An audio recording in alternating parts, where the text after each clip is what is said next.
Chapter 1. Suspect Gu Jianjun, male, Han nationality, 33 years old, born on November 11, 1975. Suspected of organizing and leading criminal syndicate, intentional homicide, intentional wounding, intentional arson, intentional robbery, intentional trading and illegal possession of firearms, intentional explosion, rape, smuggling, indecent assault, coercion and organizing prostitution, illegal gambling, extortion, bribery, illegal detention, disrupting financial order. The above crimes have all witnesses and material evidence. After a public trial, the charges are found guilty. After deliberation by the collegial panel, I hereby pronounce the verdict. At this point, the judge looked around and saw everyone standing up. He looked down at the verdict in his hand and read, "Suspect Gu Jianjun is sentenced to death and deprived of political rights for life. This verdict is final and cannot be appealed. It will be carried out immediately. Guangdong High People's Court, April 4, 2008. Dismissed." In the solemn courtroom, the crowd immediately applauded and cheered. Someone shouted, "Get rid of evil for the people." The judges on the main bench left one by one. The defendant on the dock was wearing a prisoner's uniform and had a shaved head. Two armed policemen pushed him out by the arm. His hands and feet were wearing heavy handcuffs and shackles, dragging on the ground. His footsteps were slow and heavy. Although he had been sentenced to death and would be carried out immediately. But he did not have the lifelessness of a prisoner before death. Instead, the corners of his mouth were raised and there was always a faint smile. When he walked to the door, the bright sunlight shone on his bald head. Gu Jianjun stopped and took a deep breath. His heart warmed and he suddenly felt a sense of rebirth. The cold handcuffs in his hands also seemed to have a trace of warmth. His gaze fell on the crowd of commoners. This is Gu Jianjun. He doesn't look like a bad guy. Why didn't he learn good things at such a young age? A white-haired old woman stared at Gu Jianjun, probably because she was old and couldn't see clearly. She wanted to see what this notorious villain who was famous throughout the province for doing all kinds of evil looked like. The rest of the crowd was also moving. The cameras in the reporters' hands were flashing non-stop. Unfortunately, the surrounding armed police would not let them get close. Gu Jianjun bowed deeply in the direction of the old woman. The white-haired old woman shouted, "Child, remember to be a good person in your next life." Gu Jianjun smiled and the armed police behind him pushed him. He staggered down the steps. The door at the back of the prison van, which had been waiting for a long time, was already open. A few armed policemen shoved him into the car and followed. The car door closed and the siren blared. Under the watchful eyes of the people, the convoy of several cars roared out of the gate of the court. The convoy headed towards the suburbs. A middle-aged armed police officer with 2 bars and 1 star on his uniform was sizing up Gu Jianjun. In modern terms, he should be a handsome young man. If it weren't for his attire, no one would be able to tell that he was a prisoner on death row who had committed all sorts of crimes. What was the reason that made such a person come to this step? Looking at the passing scenery outside the window, Gu Jianjun seemed to feel the gaze of the person opposite him. He turned around and said to the officer with a smile, "Big brother, can I have a cigarette?" The middle-aged officer had carried out such missions many times, but this person's expression and actions did not seem like someone who was about to die. He could not help but immediately become vigilant and scrutinize the criminal in front of him. The armed police soldiers on both sides also stared at him in unison, their fingers touching the triggers. Gu Jianjun shook his head with a bitter smile and said, "This isn't a Hong Kong or Taiwan police drama. Are you afraid that I'll escape? Or are you afraid that someone will come to break the prisoner van? I'm already like this, is that even possible? This is the world of the Communist Party. Not many people in China dare to do such a thing." But no matter what he said, the armed police did not say a word and closely watched his every move. "Hey, it's just a cigarette. Why are you so nervous?" Gu Jianjun glanced at the epaulettes and collars of the few people, then looked out the window and sighed, "I was also a soldier in the past. I've carried guns, made meritorious deeds, received awards, bled and sweated." After saying that, he did not say another word and looked out the window in confusion, as if he had thought of something. The officer and the soldiers were a little surprised to hear his words. The officer's vigilant expression relaxed, and the soldier's finger unconsciously moved away from the trigger. The officer looked up and down Gu Jianjun's body, paused and finally asked, "You are also a soldier? Armed police or People's Liberation Army?" "The one at the back." Gu Jianjun turned around and smiled. The officer hesitated for a moment, then took out a pack of cigarettes from his pocket, lit one up and carefully handed it to Gu Jianjun. The latter thanked him, put the cigarette in his mouth and took a deep breath before exhaling. Facing the former's questioning gaze, Gu Jianjun slowly said, "I was a soldier in 1993, an infantryman. I stayed at the border for 3 years. After I retired, I returned to my hometown in the countryside. There was only my old mother and father, no siblings. But when I came back, I found out that my father passed away in the 2nd year of my service due to illness and lack of money. Because he hoped that I would have a bright future in the army, he did not want me to have a mental burden. Before he died, he told my mother not to tell me. When I returned home, my father was gone and my mother was bedridden. Although I was grieving, the living still had to live and my mother's illness still had to be treated. But the allowance I had for my retirement and usual savings was less than 3,000 yuan. After taking my mother to the city for various checkups, I bought some medicine and the money was almost enough. With the help of my comrades and fellow villagers, I pooled some money to let my mother stay in the hospital. But the cost of hospitalization was too high for us villagers, and we couldn't afford it at all. I could only entrust my mother to my comrades in the city, and I went to the south to work, hoping to earn some money for my mother's medical treatment." At this point, the cigarette in his hand, which he had smoked twice, burned his hand and fell into the car. A foot wearing leather shoes reached over and stamped out the cigarette butt. The officer took out another cigarette, lit it and handed it to Gu Jianjun, saying, "Continue." "Thanks." Gu Jianjun waved his handcuffed hands, put his mouth on the cigarette and took a deep puff. He continued, "After arriving in this city, my fellow villager helped me find a small job at a construction site. Every day I would carry bricks and carry cement from upstairs to downstairs. 800 yuan a month, including food and shelter, and my salary would be paid every 6 months. Although it was hard and tiring, it was really nothing for someone like me who came from an infantryman background. You have to know that 800 yuan a month was half a year's income for a family in the countryside." Half a year later, the house at the construction site was built. But when it was time to pay the salary, the boss disappeared. A group of workers came here to work. In this unfamiliar place, where could they go to get their wages back? They went to the local government and said that there was no way. After going a few more times, they were not even allowed to enter the government's gate. In the end, they could only leave it unsettled. My mother's illness was still waiting for money and I had no skills, so I had to find another construction site and continue to work as a coolie. In the end, I ran into a situation where I didn't get paid after doing the work. Why don't you complain?" The officer frowned. A few armed police soldiers were also attracted by the story of this death row prisoner. They all stared at him curiously. They didn't expect the famous Gu Jianjun to have done such work. "Complain?" Gu Jianjun took a puff of his cigarette and sneered, "Brother, you've been in the army for too long. It wasn't now, so it's useless to complain to anyone. Now there's no other way.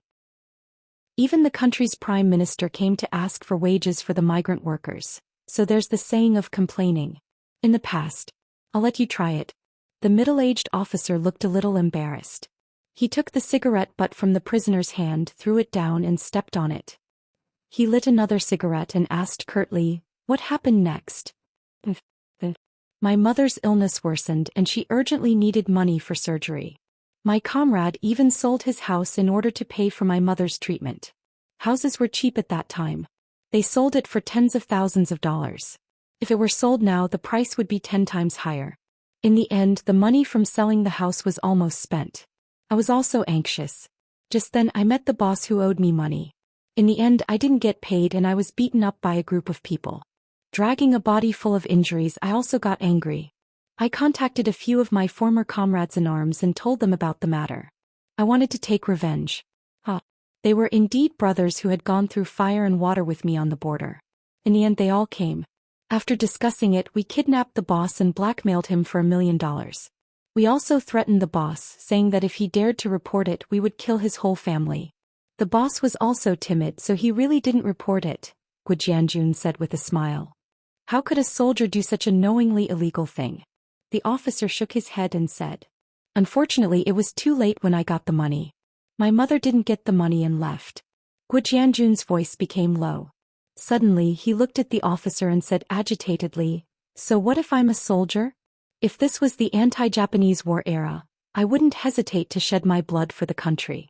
Everyone says to protect the country, but I can't even protect my own parents, so what's the point of me insisting on this soldier's belief? Now go and take a look. What kind of people are enjoying themselves in those places of luxury? Are they ordinary soldiers who protect the country, or are they ordinary people? Is this the reason why you betrayed the country and harmed the interests of the country? Have you forgotten the sentence in your military oath? The interests of the country and the people are above everything else?" The officer also became agitated. The armed police soldiers in the carriage looked at the two of them in shock. This was the first time they encountered such a thing during a mission. Harmed the interests of the country, maybe. But you said that I betrayed the country, and that's too serious. Please take back your words. I, Gu Jianjun, have dared to do anything these years, but I don't dare to betray the country. Only traitors would do such a thing. I can bear any crime, but I don't dare to bear the crime of being a traitor. If I have to bear this crime before I die, I won't be able to die in peace."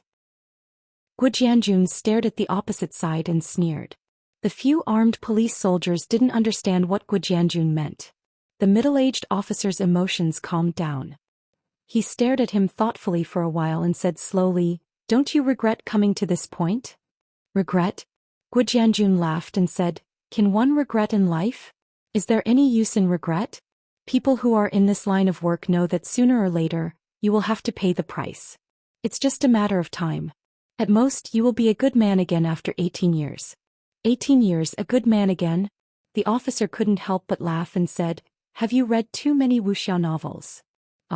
Not more and not less. Alright, let me introduce you to a place to read novels. Go to Qidian website when you have time. There are quite a lot of novels there." Gu Jianjun said.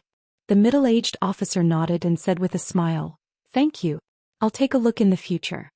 The prison van jolted. It was obvious that they had reached the outskirts and were not far from their destination. Gu Jianjun glanced at the armed police soldier sitting in the innermost corner. The soldier had been wearing a black hood and had not taken it off since the beginning. He couldn't help but ask the officer, "Later, will that brother send me on my way?" The officer nodded and didn't say anything else. Gu Jianjun shouted to the armed police soldier wearing a black hood, "Brother! Oh please! Later, be steady and give me a quick death." But no one paid attention to him. Maybe it was because they were almost at their destination. Before he died, Gu Jianjun leaned his head against the wall and swayed with the van. Yesterday's prosperity was like a dream. He had beauties in his arms, but in the blink of an eye, it was like a fleeting cloud. An old song came to his mind. He couldn't help but murmur, last night, stars have fallen and disappeared in the distant Milky Way. I want to remember, but I've forgotten." The van slowed down and came to a sudden stop. Gu Jianjun was dragged out of the van.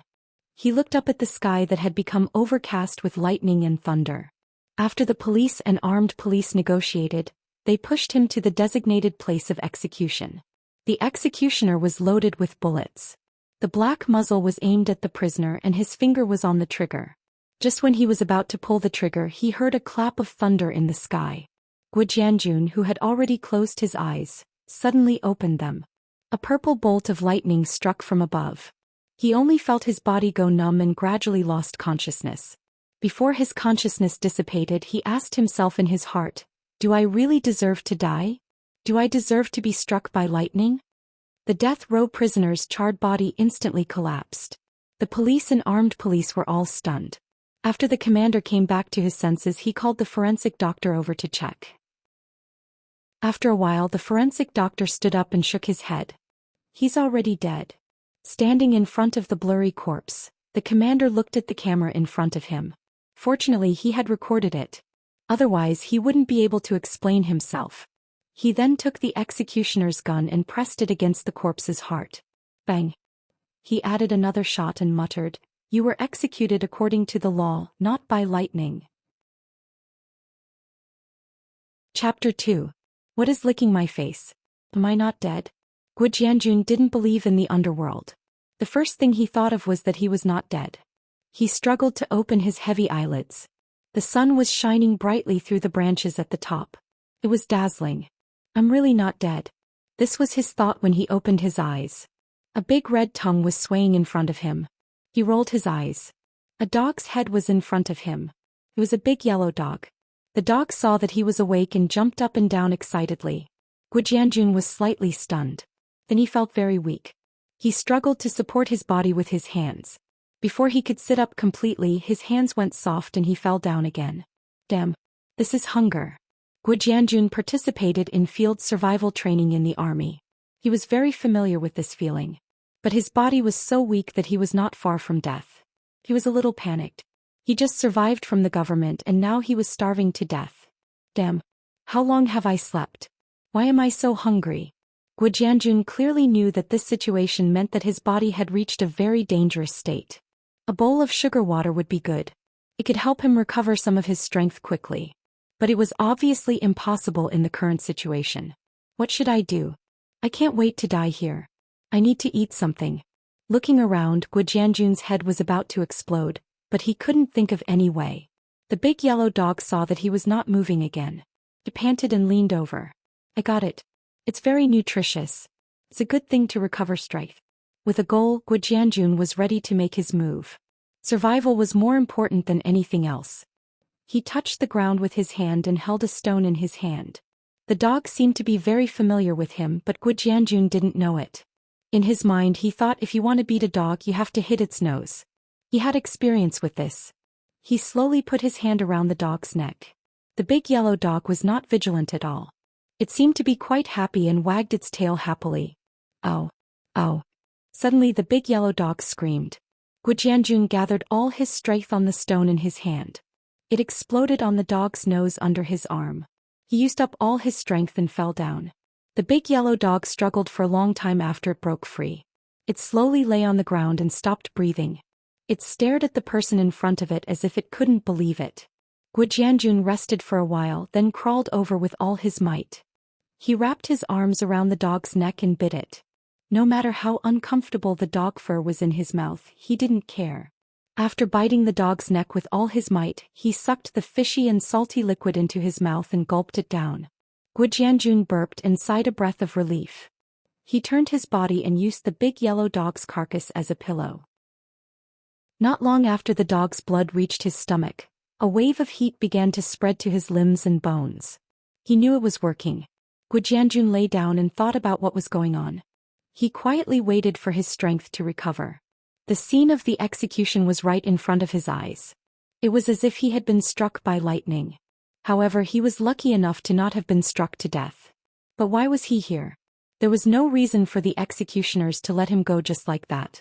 The day before he was sentenced, a member of a government agency told him clearly that he was going to die this time, or else he wouldn't be able to explain himself to the international public.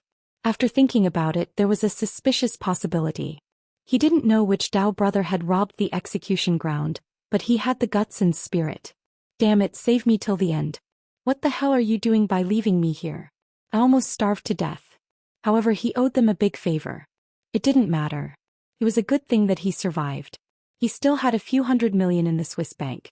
He would repay this favor in the future. It was not good to stay here for long. He needed to find a safe place to hide first. He clenched his fists. Although he had not recovered his strength, he should have the strength to walk. He stood up shakily. Gujianjun thought to himself, where is this? He looked around and was stunned. In front of the forest, not far nor near, stood an ancient city wall. He could vaguely see people going in and out of the city gate. The strange thing was, there were people on horses. He couldn't help but mumble, are they shooting a movie? Did they come to Hengdian Film City? I wonder which Dao brother did it. He actually had the ability to bring me so far away. I wonder if it's safe here? With a series of doubts, the weak Gujianjun slowly walked out of the forest. He didn't go far and was resting against a tree when he heard a rustling sound behind him. He looked back and saw an old woodsman walking out of the forest with firewood. Gujianjun laughed involuntarily. He thought to himself that this disguise was quite realistic. They were indeed shooting a movie. The old woodsman didn't pay attention to the person in front of him. He carried the firewood and walked past Gujianjun. When he walked past Gujianjun, he suddenly stopped. The courage on his shoulders slid to the ground as he turned to look at Gu Jianjun in surprise. Oh no. This old man seems to know me. Could there be a national arrest warrant? Gu Jianjun was shocked. He thought to himself, I have to silence him. Otherwise, it will be difficult for me to escape with my current strength. The old woodsman shouted at Gu Jianjun in surprise, Young Master Yu, why are you here? Where have you been all this time? Old Master Yu has sent people to look for you. Hehe. Pretending to recognize the wrong person. This old man really has bad intentions. He actually dares to play this game with me. He thinks I'm a rookie. Then don't blame me for being rude. Gu Jianjun sneered as he looked at the woodsman walking over. He slowly clenched his fists. The old woodsman said passionately, Young Master Yu, come back with me. Old Master Yu is dying of anxiety. This old man's acting is quite good. As expected of an actor. He even dares to call me Young Master Yu. Seeing him approach, Gu Jianjun's killing intent rose. Suddenly his mind boomed. The words Young Master Yu circled in his mind as he fainted. While he was unconscious, the events of Young Master Yu kept replaying in his mind like a movie. When Gu Jianjun opened his eyes again, he was lying on a soft bed. In front of him, there was a girl with a servant's braid looking at him. This girl was very familiar, so familiar that Gu Jianjun could call out her name immediately. When the lady saw Gu Jianjun awake, she shouted in surprise, Master. Madam. Young Master is awake. She shouted as she ran out. F***K. This voice was very familiar. Gu Jianjun was on the verge of tears. He was not an idiot. Combining the causes and effects as well as the additional memories in his mind, he recalled a very ridiculous matter. He had read about this matter countless times in online novels. Gu Jianjun was really dead. He had transmigrated. If he was not mistaken, his name was now Yu Qianqiu. This should be the residence of the richest merchant in Swallow City, Yu Changge. Before the person arrived, a lady's voice came from outside the door. A series of hurried footsteps could be heard. This is my mother's voice. Gu Jianjun knew who it was the moment he heard the voice. The image of a benevolent woman appeared in his mind, matching perfectly with the lady who had walked to the bed. A plump middle-aged man beside the woman was looking at him with concern. This is my old man. The last bit of doubt in Gu Jianjun's mind disappeared. He was completely speechless. His gaze swept past the crowd surrounding the bed in a daze. It landed on a young man. If Gu Jianjun was not mistaken, this person was his cousin.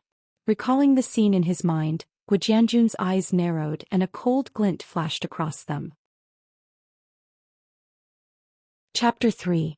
His cousin's name was Shui Gaibao, the only son of Yu Qianqiu's brother's mother.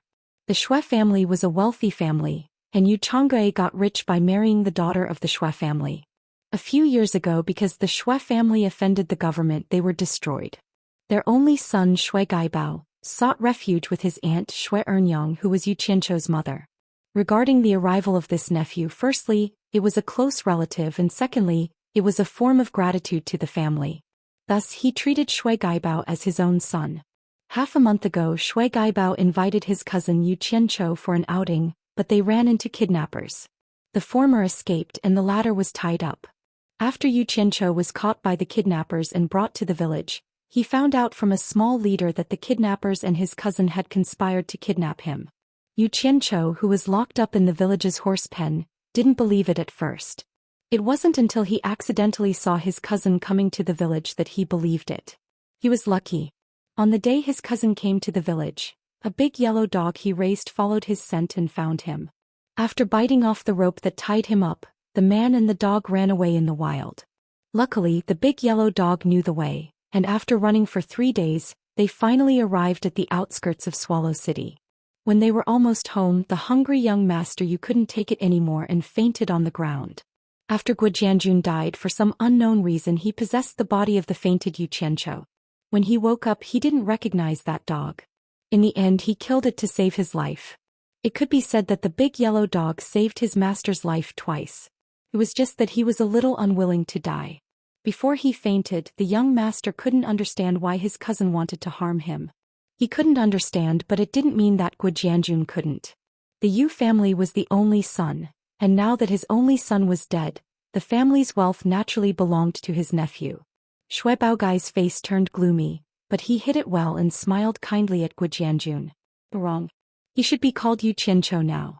Son of a B***, it seems like you won't give up on killing me. If I'm killed by you again, I'll have wasted all these years of being a big brother. Yu Qianqiu thought to himself. You ungrateful thing, see how I'll deal with you. The doctor came, took her pulse and told her that her body was still a little weak, but it was not a big problem. She would be fine after a few days of rest. After a while, only the serving maid was left in the room. Yu Qianqiu didn't say a word. His mind was still in a mess. His thoughts were constantly going back and forth and he needed to sort them out. After some time, Yu Qianqiu finally understood the ancient costumes in front of him. According to the saying of his previous world, this was an authentic ancient era.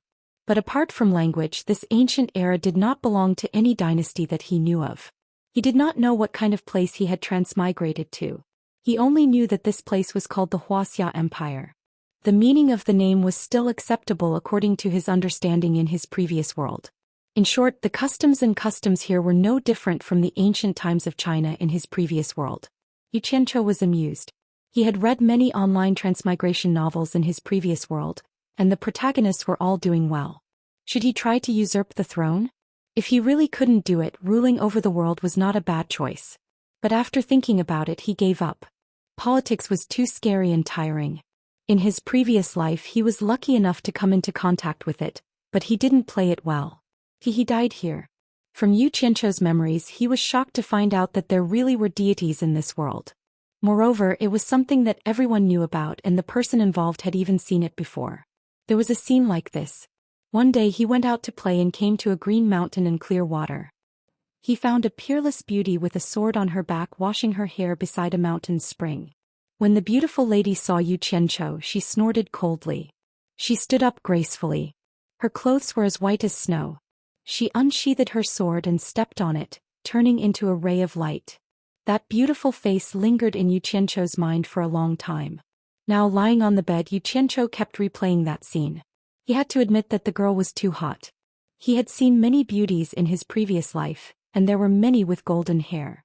But none of them could compare to that fairy sister. It was something that could only be seen but could not be reached. It wasn't the behavior of a man to be unable to get close to such a beauty. Yu Qianqiu's heart felt like it was being cut by a knife. He cried out in sorrow, "Damn!" The maid in the room, Qing Chao, heard her young master's cry and hurried over to ask, "Young master, are you thirsty? I'll pour you some water." Yu Qianqiu rolled his eyes. This maid's comprehension was too poor. She could hear that he was thirsty. Then he understood that this term didn't exist in this era. There was no other way. Qing Chao brought over a cup of water. Her small arms wrapped around Yu Qianqiu and he drank a mouthful. As he breathed, he caught a whiff of the faint fragrance of a virgin. Glancing at the green grass, he thought to himself, "There's something good about this place. Things that were almost extinct in my previous life are abundant here, truly abundant." He suddenly thought of another problem. He didn't know if that beautiful lady already had an owner.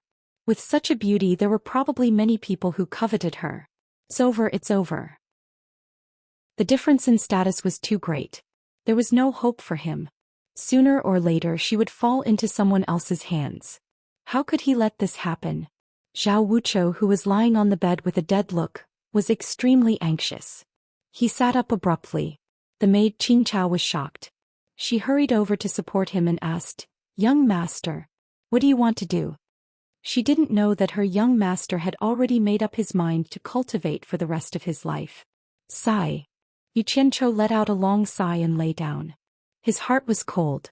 Where can I go to cultivate as an immortal? I have no clue at all.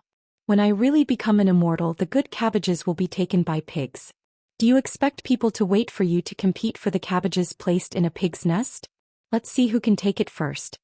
Just as he was in despair, Shui Gaibao came in with a small bowl. Qing Chao hurriedly took it. When Yu Qianqiu saw it was this guy, he instantly became alert. Shui Gaibao sat on the side of the bed and grabbed his hand. He shook his head and smiled bitterly. "Cousin, it's all my fault. If I didn't invite you out to play that day, you wouldn't have met with the kidnappers and suffered. Luckily you came back safely. If not, I would feel guilty for the rest of my life. I wouldn't have the face to see uncle and aunt. Damn it, bastard. You're crying like a cat crying like a mouse. You're playing this game with me. Do you really think I'm that idiot, Yu Qianchou? After cursing in his heart, Yu Qianchou squeezed out a smile. You can't blame me. Cousin, don't take it to heart. Let bygones be bygones. Just take it as my bad luck. Although he said this, he thought in his heart. You're unlucky to meet me. When I recover, I'll kill you immediately. Keeping you by my side is more like I'm tired of living. If cousin can think like this, I won't say anything. As he said this, he wiped away the 2 drops of tears at the corner of his eyes. He took the small bowl in Qianchou's hand and said, This is chicken soup that I personally cooked. Take it as an apology to calm cousin's shock. Come, Qianchou, help cousin up. I'll feed him personally. Just as Qianchou agreed, Yu Qianchou hurriedly stopped her. He said with a serious expression, Cousin, I already said that let bygones be bygones. What do you mean by this? A gentleman stays away from the kitchen. You want cousin to personally cook for me. Do you want me to feel uneasy for the rest of my life? How can I drink this chicken soup? This is. Just as Shui Gaibao was about to explain, Yu Qianchou hurriedly said, Cousin, don't say any more. I will never drink this chicken soup. Qianchou, send cousin out. After saying this, he turned his back to the 2 and pretended to be angry. Shui Gaibao was stunned. He didn't expect that his cousin, who was always obedient to him, would be so tough today. He felt nervous. Could it be that what he did had been discovered? After thinking about it, he felt that it was impossible. He did it flawlessly. It should be impossible for him to be discovered. His expression softened a little. He said embarrassedly, Since that's the case, cousin will go out first. Cousin, rest well. After he went out, Yu Qianchou turned around and looked at the small bowl on the table. He thought to himself, If I dare to eat the food you sent, wouldn't that be seeking death? Who knows if you poisoned it? No, I have to get rid of him as soon as possible. It's not easy to live in fear. Chapter 4. Yu Qianchou felt that his body should be able to recover after a day's rest. Who knew that this body was so much worse than it was in his previous life? Although he was still a young man, his physique was rather poor and it took him almost 3 days to recover. But that wasn't the most depressing thing. The most depressing thing was that he thought of something that made his heart ache. He had transmigrated here and the hundreds of millions in his Swiss bank account in his previous life had gone down the drain.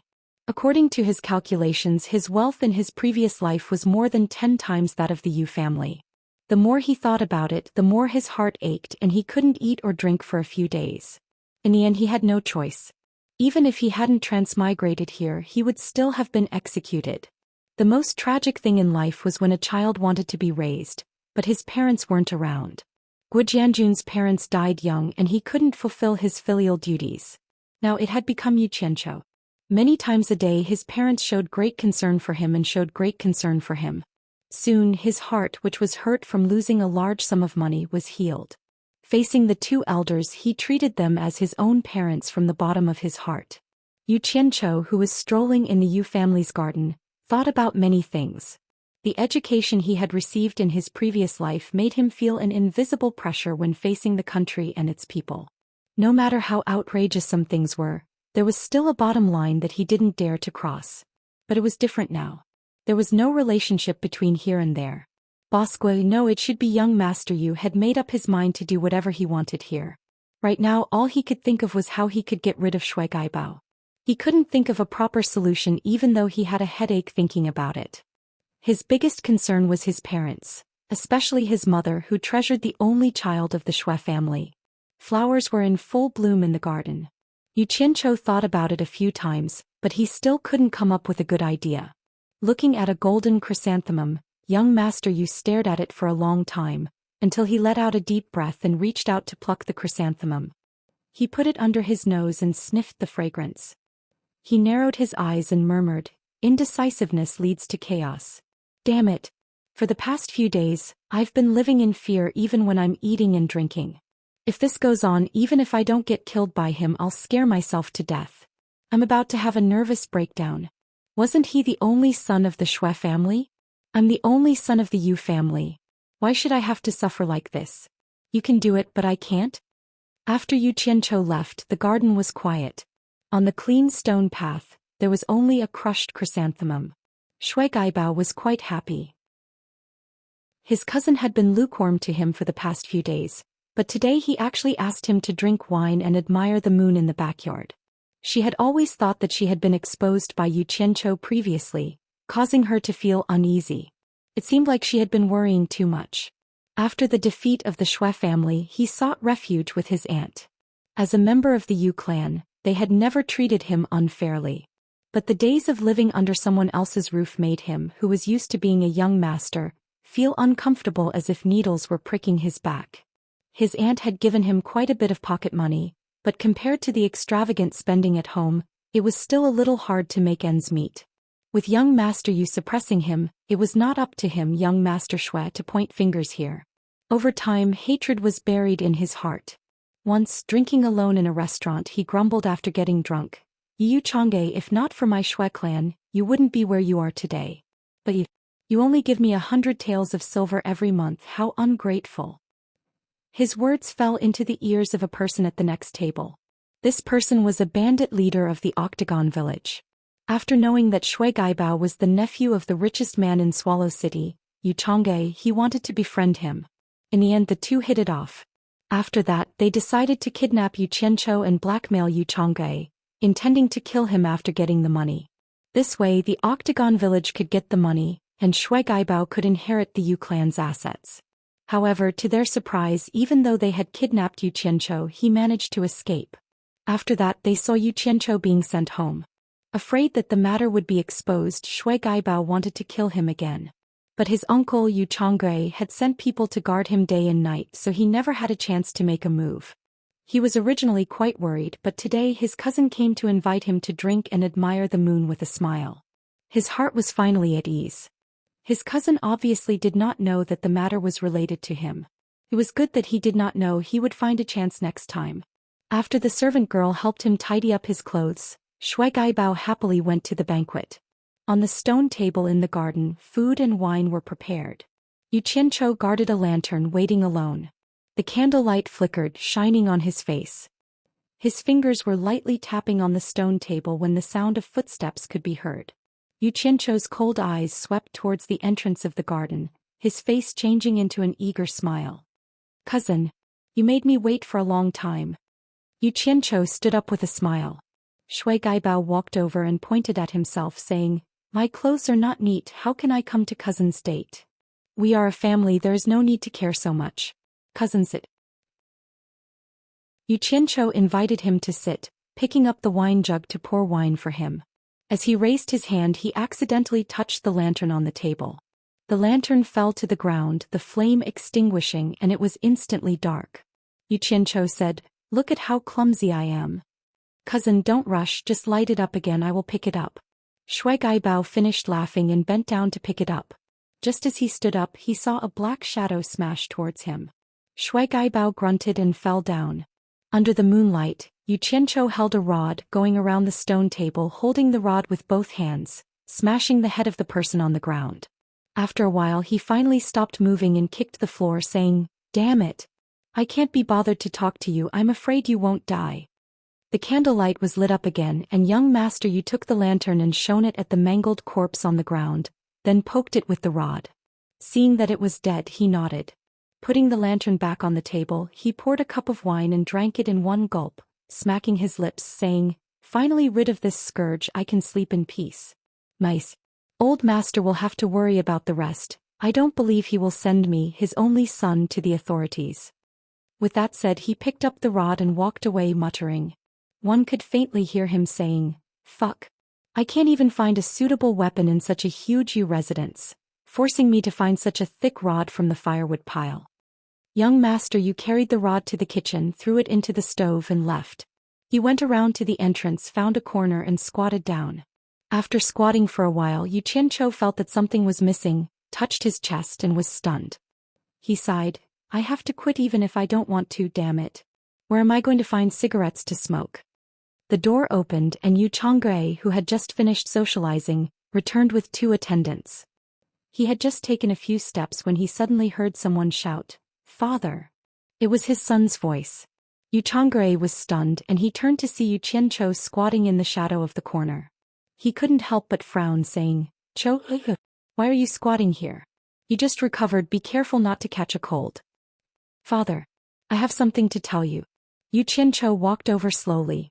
Yu Changre knew that his son had been waiting here for him, and this was the first time he had seen him like this. He said to the attendants behind him, "Go back and rest." The two of them respectfully retreated. "What's the matter?"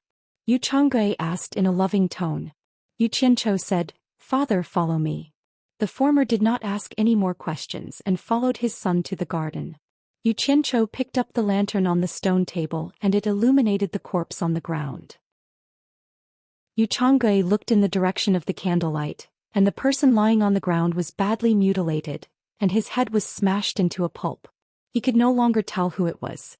However, he could still tell from the clothes of the people in the Yu residence, and he could vaguely guess who the corpse on the ground was.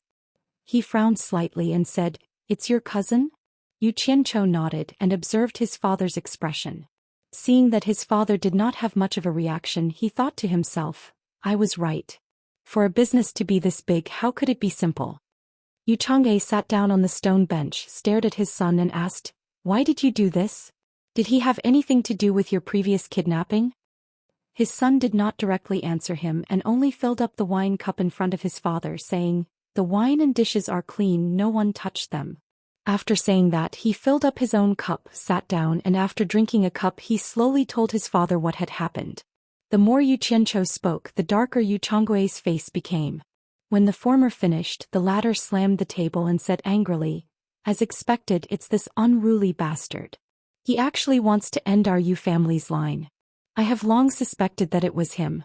If it wasn't for your mother, I would have made him beg for death. Father, I killed him with my own hands. I'm afraid that if my mother finds out..." Before Yu Qiancho could finish, Yu Changre waved his hand and said, "You don't know anything, go back and rest. I'll handle this." "Got it, father. Then I'll go wash up and sleep?"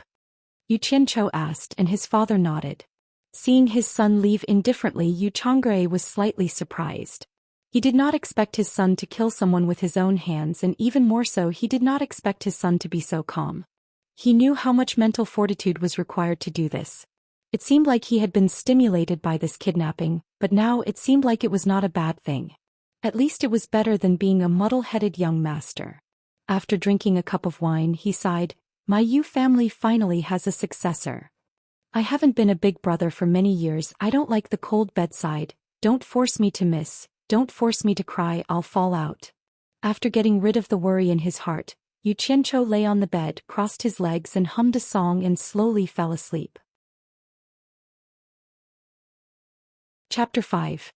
He slept until the sun was high up in the sky. When he got up, he sat on the edge of the bed in a daze. It was unbelievable that he had changed from Gujianjun to Yu Qiancho. He murmured, "Yu Qiancho, this name has a good meaning. It means there are no worries, right? I wonder what he looks like in person." Thinking of this, he called for his maid, Qingqiao, to help him wash up and change his clothes. After that, he sat in front of the bronze mirror. The bronze mirror was not as clear as the mirror in his previous life. Yu Qiancho was a little listless. No matter how unclear he was, he could roughly see his appearance. Compared to the handsome Bosqua in his previous life, his current appearance was simply too ordinary. The only good thing about him was that he was younger than in his previous life. He was only 16 years old this year. He comforted himself by thinking that it was probably the mirror's problem. He ordered Qingqiao to prepare a basin of ink. His ordinary face was reflected in the basin. Yu Qiancho completely gave up. Last night he was still dreaming of an immortal sister, a handsome man and a beautiful woman. Now he could only dream. Someone reported to the authorities that the bodies of a man and a woman were found outside the city. After an investigation by the authorities, they confirmed that the dead were Shui Gaibao and his personal maid from the Yu residence. They had probably encountered bandits and were killed. After the Yu residents received the news, they sent people to confirm the identities of the dead. When she learned that Shui Gaibao was dead, Shui Ernyang cried her heart out. However, the authorities could not find out who the murderer was. When Yu Qiancho found out, he could not help but admire his father's ruthlessness. He did not expect that Yu Changre was afraid that the news would leak, so he killed the maid as well. A few days later, a funeral was held in the Yu residence. There were a lot of monks and Taoists and it was noisy for a few days. The father and son also pretended to be sad. They did not need to be taught to do this and they pretended to be good at it. Xue Ernyang had been crying for the past few days, nagging about how the Xue family was going to die out without descendants. Later on, she didn't know who came up with the idea, but she pulled Yu Qianzhou and begged him to have a few more sons so that one of them could inherit the Xue family's bloodline. This made Yu Changgui's face turn green and his teeth hurt. Yu Qianzhou stammered as he dealt with it. Several days later, after Xue Gaibao's burial, Xue Ernyang's grief subsided. She sent someone to summon her son. When Yu Qianzhou heard his mother call him, his scalp went numb.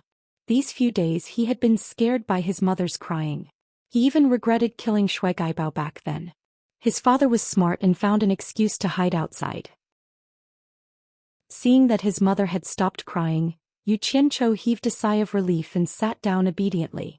Mistress Xue held a sparkling and translucent jade pendant in her hand and stared at it in a daze. Not long after, her eyes turned red again and tears welled up in them. "Mother, why did you call me here?" Afraid that she would cry again, Yu Qianzhou quickly changed the topic. "Mother, why did you call me here?" Afraid that she would cry again, Yu Qianzhou quickly changed the topic. Xue Ernyang nodded and told him the reason why she called her son over. It turned out that the Xue family was established in the generation of Xue Ernyang's great-grandfather. It was said that the ancestor of the Xue family once saved an immortal, and that immortal helped the Xue family to build a business and left a jade pendant. Before he left, he told the Xue family that he could help the Xue family again in the future, and if they had any requests, they could break the jade pendant and he would come. At that time, the ancestor of the Xue family was still young, unmarried, and honest. He never intended to ask for help from an immortal again, so he passed down the jade pendant as a family heirloom. When it came to the generation of Xue Ernyang's father, he didn't dare to tell his eldest son about the jade pendant. Before he died, he gave the jade pendant to his daughter, and told her that if there was a good man among her brother's children, the jade pendant could be passed on to him. If there wasn't, he would rather let the jade pendant become an ordinary item than disturb the immortal. Now that the only descendant of the Xue family had died, there was no way to pass the jade pendant on. What Xue Ernyang meant was that she wanted to use the jade pendant to make a deal with her son. As long as her son promised to adopt one of his children to inherit the Xue family's bloodline, she was willing to leave the jade pendant in her hand to her son, and not pass it on to the Xue family. After listening to his mother's words, Yu Qianzhou's eyes immediately emitted a green light. He stared at the jade pendant in his mother's hand and swallowed with difficulty. Ever since he found out that there were immortals in this world, he had been obsessed with them. He had never expected that this matter, which he had been unable to find a way out, would be in the hands of his mother. However, when his mother brought up the matter of adopting a son, her father strongly opposed it. In this world, the responsibility of having children was as great as the heavens.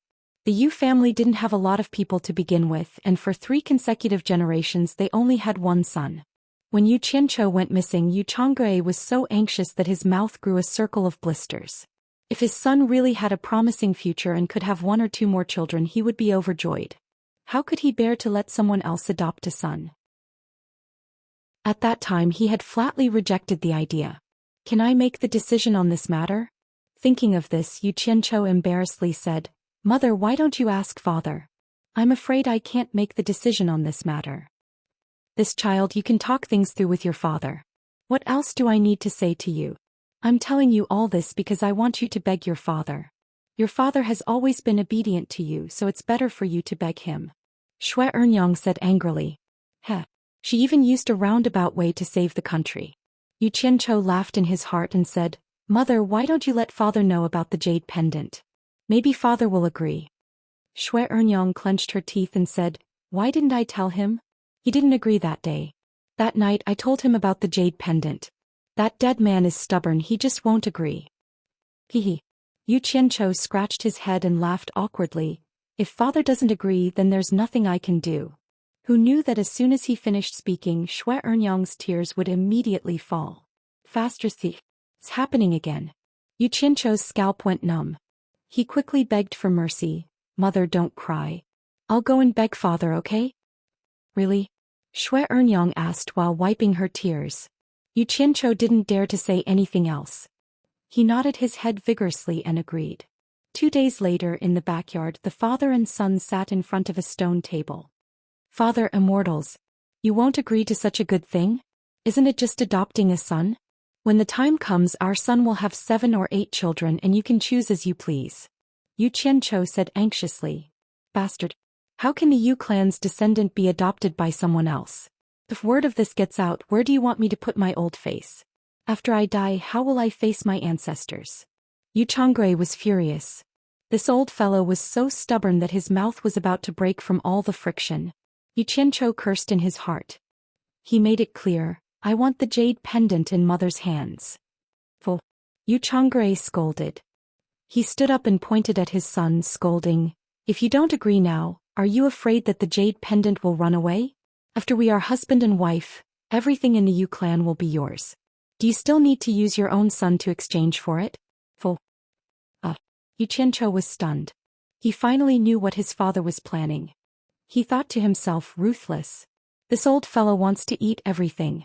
He doesn't even want to take a single cent out. He's too black-hearted.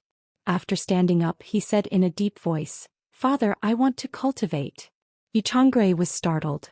He immediately shook his head and said, "No.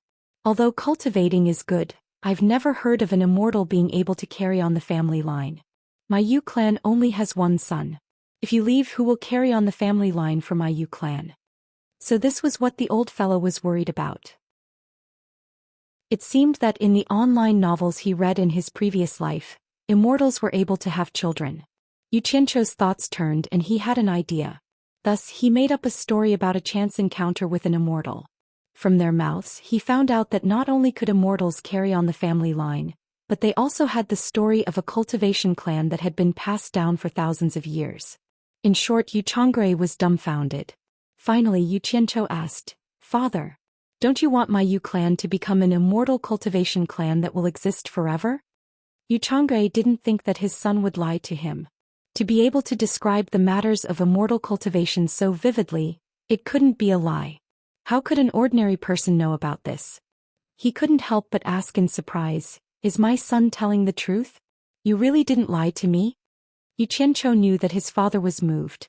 He added fuel to the fire and made a promise. Yu Changui immediately agreed.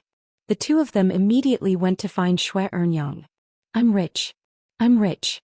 Holding the sparkling and translucent jade pendant in both hands, Yu Qianzhou was extremely excited. He finally got his hands on it. He wanted to smash the jade pendant on the spot. He couldn't wait to leave with the immortal.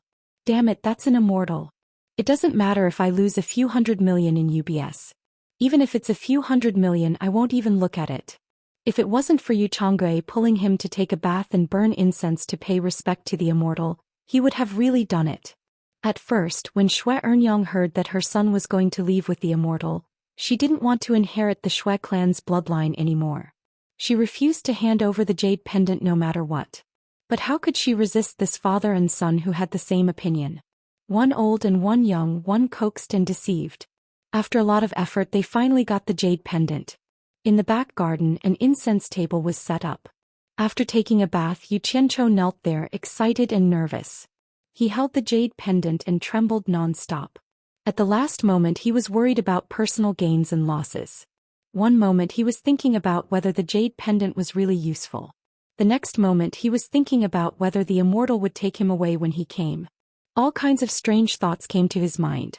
Knowing that her son was going to leave, Xianxia leaned on her husband's arms and wiped away her tears. Yu Qianzhou, who was kneeling there, turned his head to look at the two of them and said, "My son is going to fall." In fact, he had said the same thing 3 times. Every time he just said it but didn't do it. It could be seen that this guy was indeed a little nervous. When he said the same thing for the 7th time, Yu Changui was angry. He walked over and grabbed the jade pendant in his hand. Pa! The jade pendant shattered on the ground. Suddenly, the whole back garden became strangely quiet. Xianxia also stopped crying and looked around with her eyes wide open. Chapter 6. There was a gentle breeze in the garden and the flowers swayed. The family of 3 waited anxiously for a long time. In the end, they realized that nothing unexpected had happened. The legendary immortal did not appear either. Both father and son looked at Xianxia suspiciously. The latter blushed and said uneasily, I'm not talking nonsense. These are really words that have been passed down from my ancestors for generations. You're Shui Dainyu's descendant? The three of them were looking at the broken jade on the ground when a strange and old voice came from behind them. The three of them were shocked and turned to look. A white-robed old man with white hair and a ruddy complexion was smiling at the family of three. He had a benevolent face and held a horsetail whisk in his hand. Ah! The three of them were stunned. Xianxia reacted the quickest. He thought, such an awesome look just like the ones on TV. It would be strange if he's not an immortal.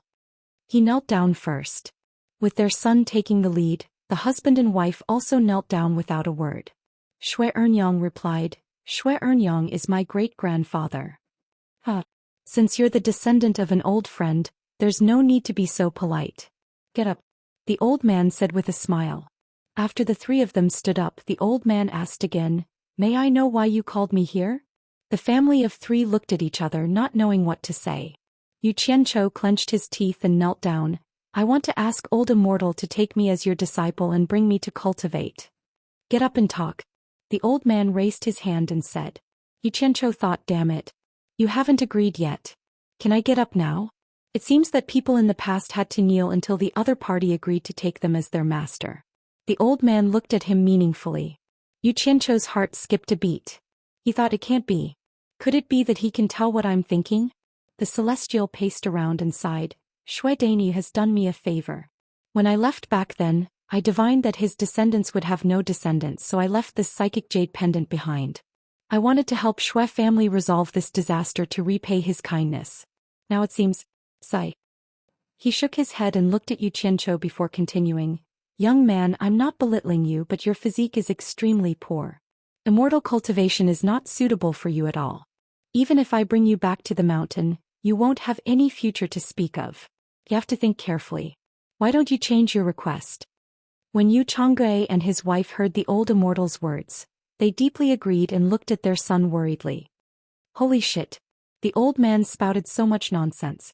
In the end, he just wanted to go back on his word. Change the request? What haven't I played before? Do you think there's anything else in this broken place that can attract me other than immortals? Where else could he find such a good opportunity after losing it? Damn it. I don't want to trade. Let's see who is thick-skinned. This was what Xianxia thought to himself. He didn't say anything. He purposely looked at the broken jade on the ground and kowtowed without moving. From Xianxia's actions, it was clear that he did not want to exchange. Seeing their son like this, the couple was really afraid that the old immortal would lose face, but they didn't know if they should say anything. The old immortal frowned and secretly thought that this kid really didn't know what was good for him. He said unhappily, Since you are not willing to exchange, I will keep my promise. However, I can't accept you as my disciple because my identity doesn't allow it. However, I can choose another good teacher for you. Are you willing? Forget it. I can't force this old man into a corner. If I annoy him, he will just leave. Xianxia hurriedly kowtowed and said, Yes, yes. Then let's go. The old immortal waved his big sleeves. Xianxia, who had just stood up to say goodbye to his parents, suddenly couldn't move at all. His vision turned black and he couldn't see anything. He could only hear the whooshing sound beside his ears. He couldn't help but curse the old immortal's 18 generations of ancestors in his heart.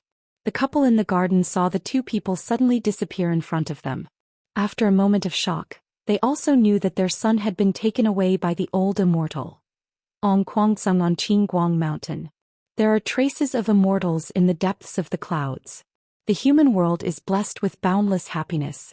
I am willing to live in this mountain for the rest of my life.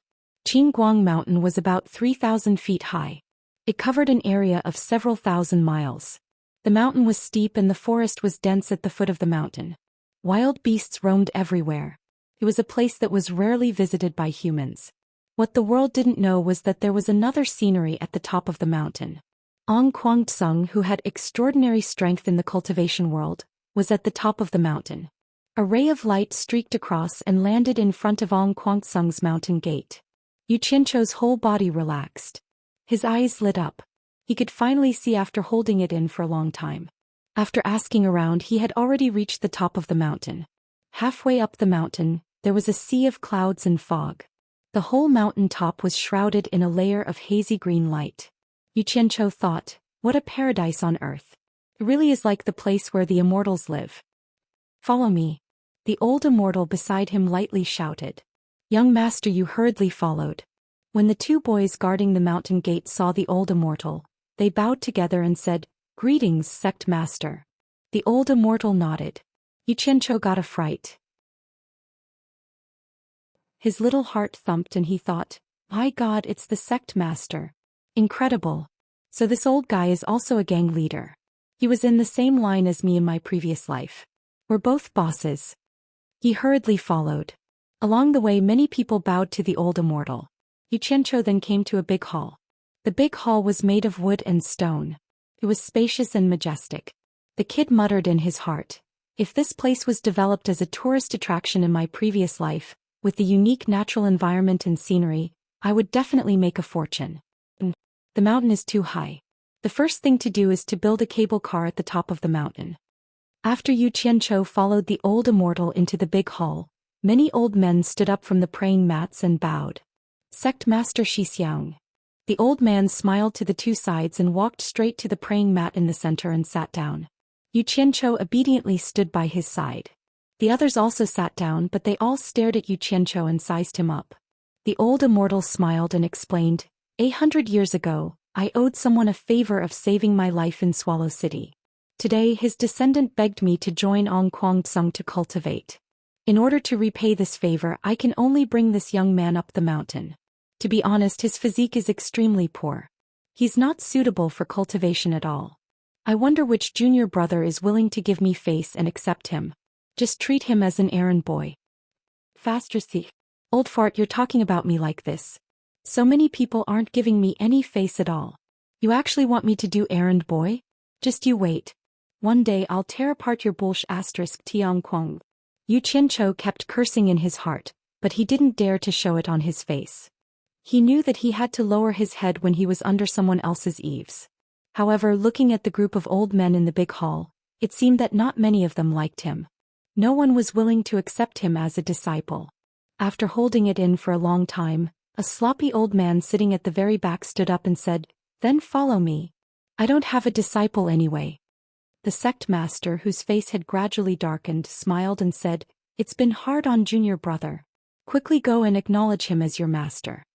The last sentence was said to Yu Qianzhou, who was beside him. Yu Qianzhou hurriedly ran over and kowtowed 3 times to the sloppy old man. Disciple Yu Qianzhou pays respect to master. The old man smiled. After calling him up, he said to the Sect Master Xixiang. Then I'll bring him back first. The Sect Master nodded. The group of people congratulated him for taking in a good disciple. The old man smiled and shook his head. He led Yu Qianzhou away. The latter cursed in his heart, a bunch of bastards who will die a horrible death. Chapter 7. Yu Qianzhou, right? The master who was walking in front asked indifferently. The disciple behind quickly replied, Yes, master. His voice was very respectful and even a little flattering. His foundation is terrible, only this name is a little interesting. The master nodded and asked, Why do you want to cultivate? The disciple immediately replied, To subdue demons, to uphold justice. The master stopped, turned around and interrupted him, Don't talk to me about these useless things. Answer me honestly. If I tell you the truth and you don't chase me away, I'll tell you, to pick up girls. Do you understand? The disciple thought this in his heart, but he smiled awkwardly and said, Master's eyes are really sharp, I can't hide my thoughts from you. To pick up girls, to be immortal. The master turned around and the disciple followed. The two of them asked and answered and gradually walked away.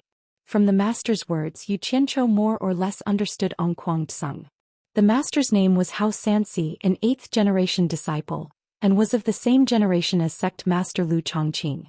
As for those with higher seniority, they didn't care about worldly affairs and hid in the back mountain to cultivate. Speaking of which, Yu Qianzhou's seniority was quite high. Zhou's seniority was at the 11th generation disciple, and when he met Yu Qianzhou, who was a 9th generation disciple, he had to call him martial granduncle. Xianxia had never accepted a disciple and Yu Qianzhou was the first. After crossing a courtyard wall, Xianxia was shocked. Looking around, the back mountain was built along the mountain range and there were probably more than 1,000 houses of various sizes. To be able to build such a large building complex on such a high mountain, one must have a lot of power. The evaluation that Xianxia gave to Ong Kwangtsung was one word: rich. Looking along the pebbled road, the style of the houses was not the same and most of them had a courtyard. The houses and courtyards were all of different sizes. Xianxia led Xianxia to a house that wasn't small, and the courtyard wasn't small either. After entering, Xianxia said, "I live here alone and there are many rooms. You can choose any one." Xianxia was a little dumbfounded when he entered. From the outside the house looked good, but when he got closer, there was an indescribable smell and it was very unpleasant. At that time he thought, is this the smell of the legendary pills? Now he couldn't believe it. Is this the smell of cultivators? The stench of alcohol, sweat, feet and all sorts of garbage piled up to give off a putrid smell. Looking, that. Xianxia couldn't tell what they were. There were black piles here and there and they were almost taller than the courtyard walls. They emitted a messy stench and there wasn't even a single weed in the entire courtyard. He felt like vomiting on the spot, but in order to give his master face he forcefully held it in. He couldn't believe that a living person could live in a house like this. When master said that he could choose any room to live in, he nodded with tears, not because he was moved but because of the smell. Using his own words to describe it, it was more king hot than cutting onions. Xianxia just wanted to give his master the word beast. Xianxia seemed to know what Xianxia was thinking. He took a pot of wine, took a sip and said with a smile, "I haven't cleaned for more than 100 years, just make do with it." More than 100 years. Faster thief. Xianxia finally couldn't hold it in anymore and ran outside to vomit. In the following half a month, Xianxia fully displayed his hard-working spirit. He rested at sunset and worked at sunrise. During the day he dressed up as a ninja turtle, carrying bags of things that everyone avoided and threw them down the cliff. At night he slept in the wild forest with the sky as his blanket and the ground as his bed. Another half a month later the house that was washed by Shui Chongquan looked brand new. Fragrant flowers were planted everywhere. Xianxia finally chose a room for himself and the process was unspeakably painful. He also understood why all the houses within a radius of 100 meters around his master were empty. "I see smoke rising again, twilight covers the earth. I want to ask Smoke, where are you going? The sunset is poetic, the dusk is picturesque." It was still the same courtyard and under the setting sun, smoke rose in spirals. Xianxia hummed a little song, wearing a hat made of banana leaves and was very busy. The homemade oven was filled with things and he was holding a brush, dipping it in sauce and smearing it on the baked food. During this period of time he made a lot of strange things to flatter his master. His purpose was self-evident. "What kind of bullsh** tea song are you singing again? It's so bad." Xianxia scolded jokingly, holding a bamboo stick in his hand, skewering frogs, pheasants, rabbit meat. The surroundings were filled with an alluring fragrance. Under the moonlight, an old man and a young man were lying on two simple bamboo chairs, holding a wine pot in one hand and eating roasted meat in the other. Between the two of them was an oven, and the fire was extinguished, giving off residual heat as it warmly roasted the roasted meat. The two of them could eat whenever they wanted and it was very convenient. "Master, don't throw away the bamboo sticks after you finish eating. Please cherish the fruits of my labor." "Hee. I've gotten used to throwing them away. I'll definitely change. How are my friends from abroad?" Xianxia was lying on the chair looking at the sky full of stars, and his heart was filled with 1,000 knots. Maybe it was because Mount Qingguang was relatively high, but the sparkling stars were exceptionally bright. He drank a mouthful of wine and asked weakly, "Master, I've been here for 3 months, when are you going to start teaching me cultivation?" Next to the oven, a drunken hiccup sounded out, "Xianxia, I've already told you your innate talent is too poor and you can't cultivate at all. Even if I teach you cultivation, it's just a waste of time. Why don't you give up? Do you think master will lie to you? I really can't accept this.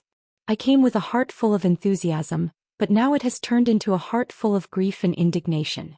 AI. Even those 11th generation disciples dare to mock and ridicule me when they see me. Fine. It's fine, I'll endure it. But when will these days come to an end? Don't tell me I don't even have a chance to turn things around? Master. Even if it doesn't work, you still have to let me try. You won't even give me such a small chance. As Zhao Wuchou spoke, his voice became softer and softer. Smelling the alcohol, it seemed that he was already drunk. In this period of time he had been like this every day, getting drunk every night like his master. In his low voice, one could still hear that repeated sentence, "Master. I really can't accept this." Xianxia sighed softly, his hazy eyes drooping from drunkenness.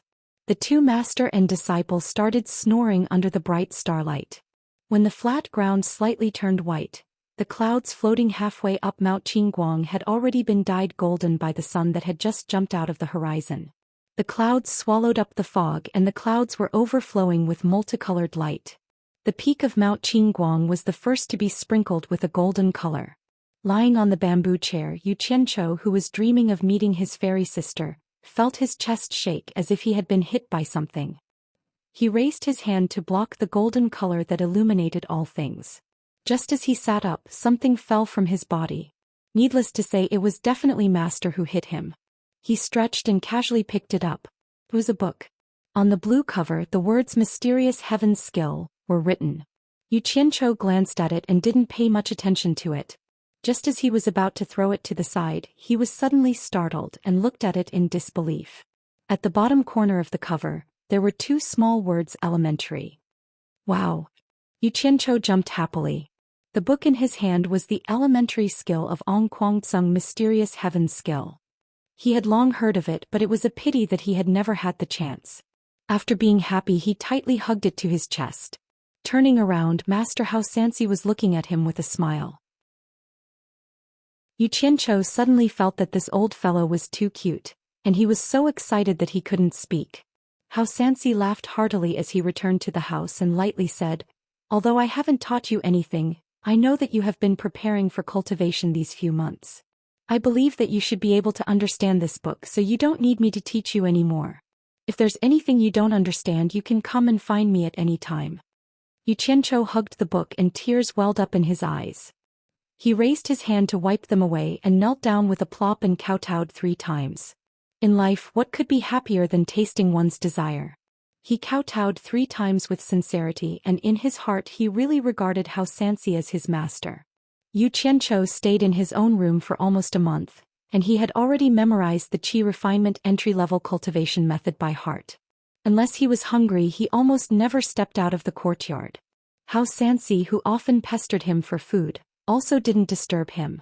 According to the cultivation method, the first thing to do was to feel the spiritual qi of heaven and earth, and then absorb it for one's own use. But this blockhead of a body spent almost a month, and he didn't even feel a fart, let alone the spiritual qi of heaven and earth. Thinking of the evaluation of him by the old fellows Ong Kwangtsung and the other old fellows, he felt miserable. But he also refused to give up. If he was the kind of person who retreated when faced with difficulties, he wouldn't have become the infamous Bosqua in his previous life. There was a saying in a certain TV series that he deeply agreed with. Don't abandon, don't give up. Another 2 months later, Yu Qianchou became impatient in his room. There was no reaction. During this period of time he often encouraged himself with the story of the tortoise and the hare. But this feeling of not making any progress, no one could stand it. Feeling that there was something wrong with his mentality, he decided to stop and go out for a walk to adjust his mentality. He believed that there would be a day when an iron bar could be ground into a needle. Stretching his limbs, he wandered out of the courtyard. Xianxia, who was leaning against the door with a wine pot in his arms, sighed and shook his head as he watched the figure leave. Ong Kwangtsung had many disciples, and along the way he met many familiar and strange faces, many of whom pointed at him. Yu Qianchou didn't go out much, but his reputation as a useless person had already spread throughout Ong Kwangtsung. Those familiar faces, for example the 2 11th generation disciples who were walking in front of him, had naturally conversed before. One of them said, "Yo, granduncle, have you had your fill?" The other person said, "What are you saying? Granduncle can't come out if he's not full. Eating, drinking and defecating all day long, anyone would be sick of it. It's okay to not eat a meal. Granduncle, do you think I'm right?" The 2 of them burst into laughter. That was the content of his conversation with those familiar faces. Some of the masters even used him as a negative example to educate their disciples. Xianxia was already used to this. He smiled and brushed past the two of them. For a person who was originally high and mighty with a prideful heart, to calmly face these rumors and mockery, the bitterness was not something an outsider could understand. He himself was engraved in his bones. Looking around, Ong Guangzheng had many beautiful female disciples. Xianxia sighed in his heart, but from the trace of mockery in the other party's eyes, he couldn't say the word picking up girls anymore. He clearly knew that he had lost that qualification. Even if it was based on appearance, the current Xianxia's stinky appearance was not up to standard. Did he want to use his kindness to move them? Xianxia wasn't that stupid. Or should he shamelessly pester them? He didn't have the confidence to do that. To him it was no different from begging for pity. In his own words, he could do despicable, shameless and lowly things, but he couldn't be a despicable, shameless and lowly person. As a person he couldn't lose the most basic integrity. From this, it could be seen that deep down Xianxia was still that arrogant triad boss. His eyes swept past the long swords carried by passers-by and he was secretly envious. That was the symbol of a disciple who had reached Qi training level 4. The Qi training stage was divided into 3 levels. Intermediate, and final. Breaking through level 3 to level 4 was intermediate. Ong Guangzheng would give you a weapon, a specially made long sword. Compared to the ordinary long swords, it was definitely better. In order to avoid those mocking eyes, it could be said to be a subconscious escape. Xianxia walked towards the depths of the back mountain. The secluded seniors of the Green Sky sect lived in the back mountain. Normal disciples didn't dare to disturb them. He also knew this and walked with a vague feeling of worship. Looking at the end of the road, there were dozens of simple and unadorned buildings hidden in the forest. Xianxia stopped and didn't dare to go any further. Even the sect master Lu Chongqing didn't dare to barge into the residences of those seniors. This was also the first time he came here. He couldn't go any further, it wasn't a place he could go. Sighing, he turned around and wanted to go back the way he came. After walking a few steps he suddenly stopped.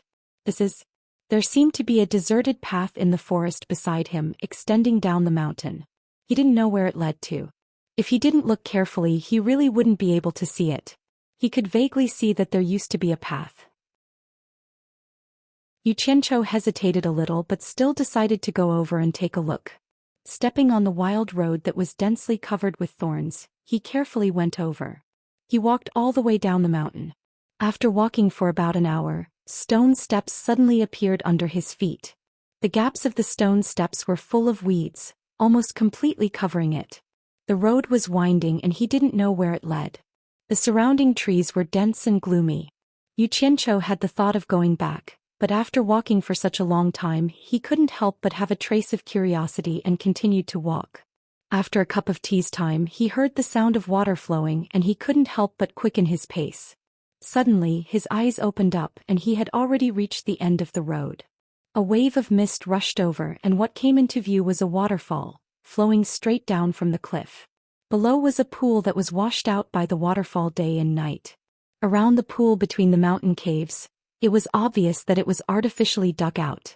A stone tablet about 2 meters tall stood beside the pool. From Xianxia's point of view he didn't know what was written on the stone tablet. He hurriedly walked over. Forbidden area was blood red and it was imposing. It was as if the 2 big words were carved on the stone tablet. Xianxia was slightly shocked and he wondered if he had trespassed into a place he shouldn't have. He couldn't help but look along the path beside the stone tablet, and a dark cave was hidden behind the waterfall. Chapter 8. He would be lying if he said he didn't want to go in and take a look. Xianxia hesitated for a long time before dismissing the idea. The surrounding atmosphere was not right. The prelude to danger in movies was like this. The 2 blood-red words were especially conspicuous. Suddenly the sound of a zither came from inside the cave. It was mixed with the sound of flowing water. Although it was not clear, it was definitely the sound of a zither. Xianxia, who had turned around resolutely, stopped and listened attentively. Damn it, what's this? Isn't this seducing me? Forget it, I'll go in and take a look. Xianxia made up his mind and walked towards the cave. As the saying goes, curiosity killed the cat. It should be applicable to humans too. He didn't know if this was an example. Standing at the entrance of the cave, a gust of cold air hit him. Xianxia shivered. It was so dark inside that he couldn't see his fingers. The waterfall behind him was deafening, but he couldn't hear the sound inside. His body was already half wet. Xianxia gritted his teeth and walked in. After turning a corner, he couldn't see anything in front of him. His hand touched the stone wall that was covered in moss and he slowly felt his way in. After walking for a while, although he couldn't see anything, he could feel that the terrain was going downwards. Damn it! Where does it lead to? Xianxia, who was in the dark, felt his teeth aching. The sound of the zither became clearer. Suddenly, there seemed to be a light in front of him. He was stunned for a moment and immediately used his hands and feet to speed up. The light became brighter and brighter. When he got closer, he realized that he had reached the end of the tunnel. A huge underground space was in front of him, and the surroundings were filled with glowing fluorescent stones. A pool of water lay quietly in the grotto without any ripples. There were many small islands in the pool and there was a pavilion in the middle of the island. There seemed to be a person sitting inside and it seemed to be a woman. The sound of the zither came from there. There was a stone bridge under Xianxia's feet, which led to the pavilion on the small island. Damn it! What kind of *T forbidden place is this? There's actually a woman hiding inside. I was so scared. Xianxia snorted. He clasped his hands behind his back and walked along the stone bridge. Xianxia, who had walked to the pavilion, instantly widened his eyes and mouth, almost drooling. The woman in front of him was dressed in plain white without any adornment. A simple silk ribbon held her hair in place. Her bright eyes were filled with sorrow as she stared at the zither on the stone platform. Her slender hands gently stroked the zither strings. He didn't seem to notice Xianxia standing in front of him. Although this woman didn't wear any makeup, it wouldn't be an exaggeration to say that she was devastatingly beautiful. Perhaps even the words heavenly beauty and peerless elegance were insufficient to describe her beauty. She just sat there quietly and played the zither, unable to hide the sadness in her eyes, making one's heart ache. The sound of the zither was filled with hidden bitterness, as if it was recounting the pain of yearning for his lover. Xianxia suddenly felt that this gloomy stone room wasn't illuminated by the fluorescent stones. It was her. Xianxia only now realized that the fairy sister who had been wandering in his dreams was nothing more than this. Although she was slightly younger than the one in front of him, but compared to her she was only a green leaf setting off a red flower. This young man greets the young lady. Xianxia, who didn't know what to say for a long time, bowed and finally squeezed out a sentence. His heart was thumping non-stop. When he raised his head, he found that he was nothing in the eyes of the beauty in the pavilion. She didn't even bother to look at him, let alone pay attention to him. Like a child who had made a mistake, Xianxia smiled embarrassedly. He didn't care about her rudeness and thought, the beauty might be playing the zither absent-mindedly and didn't hear me at all. It's okay. Although I don't understand what she was playing, isn't there a saying that goes meeting a bosom friend in high mountains and flowing water? Today I'll pretend to listen to Boya playing the zither. It's not bad to be able to meet a beautiful bosom friend. Thinking about it, he lifted his foot to walk into the pavilion. Just as his body was about to step into the pavilion, he felt an invisible wall blocking him. No matter how hard Zhao Wuxia tried, he couldn't walk in. With the beauty in front of him, he was a little angry and couldn't help but slam into it. Bam! A purple light screen flashed, accompanied by a huge rebound, immediately bounced Xianxia a few meters away, making him dizzy. When he got up, he saw that on the 4 pillars supporting the pavilion, there were 4 engraved talismans shining with purple light. When the purple light disappeared, the talismans also disappeared, and the purple light screen also disappeared without a trace. F***ck. Which bastard did this? Xianxia was furious. He couldn't pretend to be polite anymore and cursed. After cursing, he came to his senses and wanted to slap himself. How could he say vulgar words in front of such a beauty? He felt that he had lost a lot of face. However, looking at the beauty's indifferent expression, he was like a clown. After blushing, he walked over with a serious expression and asked seriously, "Did those old farts on Guangzhong imprison you?" The beauty still ignored him and continued to play the zither. After that, he changed all kinds of questions, but she still didn't respond. In the end, Xianxia, whose pride was hurt, got nothing. He walked out of the cave dejectedly. Not long after he left, a white silhouette flew in. It was a beautiful girl. She walked to the outside of the pavilion and sat down. She supported her beautiful face with her legs and quietly listened to the woman in the pavilion playing the zither. If Xianxia saw this girl, he would definitely be shocked. Wasn't this the fairy sister that he dreamed of? Master, let me ask you something.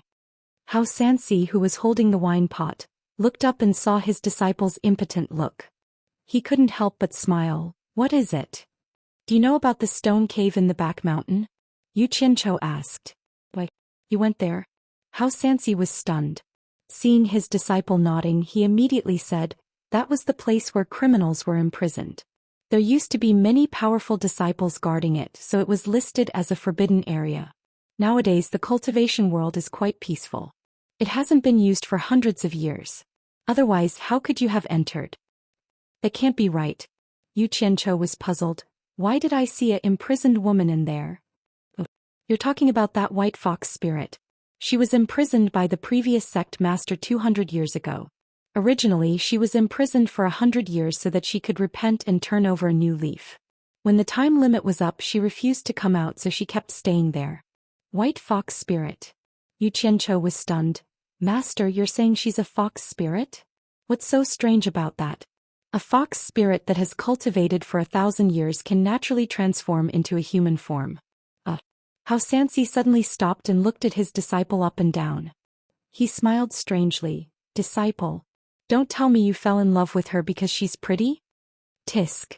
Xianxia felt guilty. He made a fake sound and changed the topic. Master, tell me quickly, why was she imprisoned by the previous sect master? I'm warning you, humans and demons are different. Don't have any ideas about her. Otherwise, don't blame me for not warning you if she sucked your essence dry. Xianxia seemed to see through his disciple's thoughts. After reminding him carefully, he drank a mouthful of wine and sighed. She's a demon trapped by love. After listening to his master's narration, Xianxia felt that it was really a cliché story. However, he couldn't help but sigh. It turned out that the woman in the pavilion was really a white fox spirit that had cultivated for 1,000 years. Before she cultivated into a human form, she was injured by a hunter. Fortunately, a scholar saved her. 1,000 years later, the white fox spirit cultivated into a human form and looked for her savior to repay the kindness. She found a handsome young man. The white fox believed that he was her savior in his previous life. The young man didn't know the true identity of the young woman. He was shocked by her beauty and finally fell in love with her. They became husband and wife. In the following days, the two of them loved each other. The young man studied hard in order to get a place in the imperial examinations and bring honor to his ancestors. The young woman washed her clothes and took good care of him. Hard work paid off. After studying hard for 10 years, the young man really got a place in the imperial examinations. As expected, he got the first place in the imperial examinations. The only regret was that the two of them didn't have a child of their own for many years. It could also be the reason for the combination of human and demon. The young man became the top scholar and the disciple of the emperor. His status suddenly became extraordinary. The prime minister of the Wuxia Empire took a fancy to him and wanted to recruit him. However, he already had a wife at home, so he couldn't do it. The prime minister was angry and hinted that if he still wanted to achieve great things, he should divorce his wife at home. Otherwise, he would make his future bleak. The top scholar was in a dilemma. On one side was a good wife and on the other side was a proud daughter. It was really difficult to choose. But in the end, he couldn't resist the despotic power of the prime minister. With the reason that he couldn't have children and couldn't pass on the incense, he divorced his wife. The white fox was in so much pain that she wanted to die. She knew that she was a demon and really couldn't give birth to her husband's family. She silently accepted her husband's letter of divorce.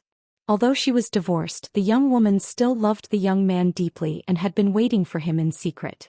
Not long after the prime minister's daughter married the top scholar, she suddenly died of illness. Hearing people's slander, the prime minister was furious. He mistakenly thought that the top scholar was dissatisfied with his daughter and killed her. With the power of the prime minister, there was no need to say what would happen to a new official. At that time, the white fox had something to do and left. When she returned, her sweetheart had been beheaded. The white fox was heartbroken. In a rage, she killed hundreds of people in the prime minister's mansion. This matter shocked the whole capital. The national master was no match for the white fox, so he invited the head of the Ong Kwang Tsung. This led to the white fox being imprisoned. Men easily bend for power and women easily hurt by love. This has been the case since ancient times. Yu Qianzhou sighed. He finally knew the reason why the beauty was so sad and sad. Although he knew that the beauty was a fox spirit, that unparalleled face lingered in his mind for a long time. In the following days he couldn't calm down at all. The forbidden stone cave was still dark.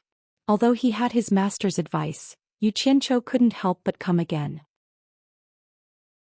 He found the luminous fluorite that he had pried from the stone cave last time. On the other side of the bridge, the person was still the same, the zither was still the same, and the sound of the zither was still the same. Yu Qianzhou slowly walked over and stood in front of the pavilion, quietly looking at the face that could subdue all men in the world. Who could tell that such a beautiful woman was actually a fox spirit from her appearance? The sound of the zither was sad. After Yu Qianzhou knew the story of the white fox, he actually felt that the sound of the zither was somewhat familiar, as if he had heard it in his previous life. His lips moved slightly and he couldn't help but sing along with the sound of the zither. I am a fox that has been cultivating for 1,000 years. 1,000 years of cultivation, 1,000 years of loneliness. In the dead of night, can anyone hear me crying? In the dim light, can anyone see me dancing? I am a fox that has been waiting for 1,000 years. 1,000 years of waiting, 1,000 years of loneliness. Who planted the poison of love in the mortal world?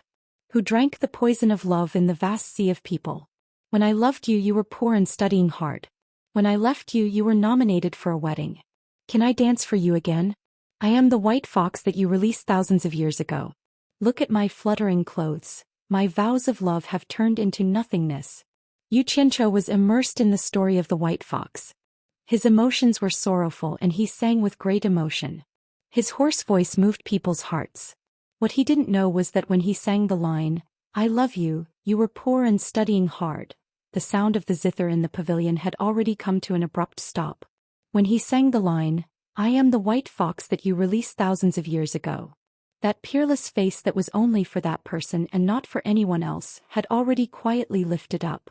She stared blankly at Yu Qianzhou and a pair of crystal-clear tears slid down her beautiful eyes, dripping down her cheeks and smashing onto the zither, shattering it into pieces. When the song ended, Yu Qianzhou came back to his senses after he finished singing. He was surprised to find the two heartbreaking tear stains. Their eyes met and the two stared at each other for a long time. Yu Qianzhou immediately understood and he was secretly pleased. Damn. I found a soulmate. So one song can settle it, it's so simple. If I knew this, I wouldn't have made a fool of myself that day. Damn.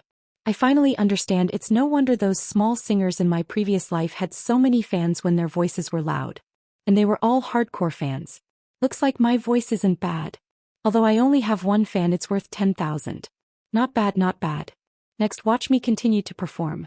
Whether I'm a hardcore fan or not will depend on this. Yu Qianzhou's heart was perturbed, but he resolutely turned around and walked out of the cave with firm steps. He thought to himself, 1 step, 2 steps, 3 steps. Damn. Why aren't you asking me to stay? Wait until I'm out, I won't be able to hear you anymore. The white fox's eyes were filled with tears. Suddenly, she realized that the person in front of her was no longer there. She came back to her senses and saw the back of the person walking out. She hurriedly shouted, Young master, please wait. It's okay, it's okay. Big sister over 1,000 years old, I thought you were mute. I'm scared. I'm so scared that my little heart is thumping. However, when a beauty opens her mouth, it's really different. She even called out, Young master, please wait, so nicely. My bones are going soft. My hardcore fan is here. Yu Qianzhou was extremely pleased that his little plan had succeeded. He put on a look that he thought was handsome and slowly turned around. He said indifferently, Miss, don't worry. Are you calling me? The white fox stood up and bowed to him. Young master, may I ask? Where did the song you sang just now come from? What a good figure. Every frown and movement was enough to captivate the soul. No wonder the shrews in his previous life scolded women who seduced their husbands as vixens. Yu Qianzhou was a little infatuated. He forcefully suppressed his shaking soul and sighed, I'm Ong Kwang Tsung's disciple. I heard about your story a few days ago and came to see you once. Seeing that you're so sentimental, I'm deeply moved. I especially played along with your zither and gave you a song to express my admiration for you. But in his heart he prayed, Sister Chenrue from Earth, I'm borrowing your song to pick up girls. Please don't stoop to my level. I've sinned. You flatter me, young master. The white fox finished speaking and hesitated. She said uneasily, I have a presumptuous request. I hope young master can agree to it. Yu Qianzhou frowned and thought, what presumptuous request? Do you want to suck me dry? I won't do that. The white fox saw that he was hesitating and was afraid that he would not agree. She quickly added, can young master teach me this song? I'll definitely repay you after I master it. What kind of repayment? Devote yourself to me? No way. Master said that I'll be sucked dry by you. Yu Qianzhou thought about it and realized that this was the other party's request. He walked to the pavilion and said generously, such a small matter is only natural. Getting to know each other is fate. Don't talk about repaying me generously. From today onwards we are friends. It's fine as long as we keep in touch. This shameless thing had set a tone for the relationship between the two of them. When young master was singing just now, I was lost in thought. Can young master sing it again? The white fox was a little shy. She felt that this request was too much. Yu Qianzhou's heart skipped a beat. He could not believe that the shy beauty in front of him was the fox spirit that killed hundreds of people in one breath. He did not reject it anymore. He gathered his emotions and sang a sad song. I'm a fox that has cultivated for 1,000 years. After the song, the white fox bowed and said, thank you, young master. I've learned a lot. Young master, please correct me. After she finished speaking, she sat down and started to play the zither. The faint sound of the zither could be heard. Her red lips opened slightly and her pearly white teeth could be faintly seen. She sang a song that was even more authentic than Yu Qianzhou's. The sound of the zither and the song echoed in the cave. Young master, do you think this is okay? The white fox stood up and asked. Damn it. This girl is a genius at singing. After listening to a pirated version, she can actually sing the original version. I sweat. Yu Qianzhou felt ashamed in his heart. He immediately clapped his hands and said, not bad, the sound of nature. Young master is too kind. I still haven't asked what the name of this song is. The white fox bowed and said. Yu Qianzhou smiled and said, I made it for you. Let's call it White Fox. Young master composes a song for me. You're truly my soulmate. With this song as my companion, my life has not been in vain. After she finished speaking, she walked out of the zither and bowed to Yu Qianzhou. Yu Qianzhou felt a little guilty. He waved his hand in embarrassment and looked around. He frowned and said, Lady, do you really want to spend the rest of your life here? In the pavilion, the white fox took light steps and said sadly, time in the mountains is like a ray of light. The world is prosperous for 1,000 years. To me it makes no difference where I am. Angquangsung is full of hidden dragons and crouching tigers. Young master doesn't look like a cultivator. Why are you here on Mount Qingguang? This question touched Yu Qianzhou's sore spot.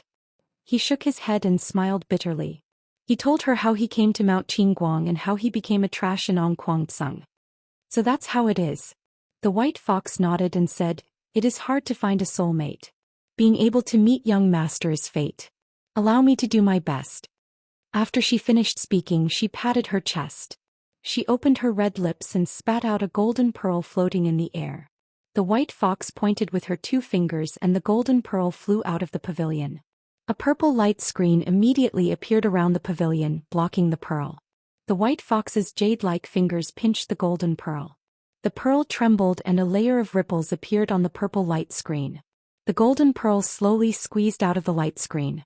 It floated in front of Yu Qianzhou. This is for me? Yu Qianzhou caught it and asked in astonishment. The white fox nodded and said, that year it was for this item that my husband's life was delayed.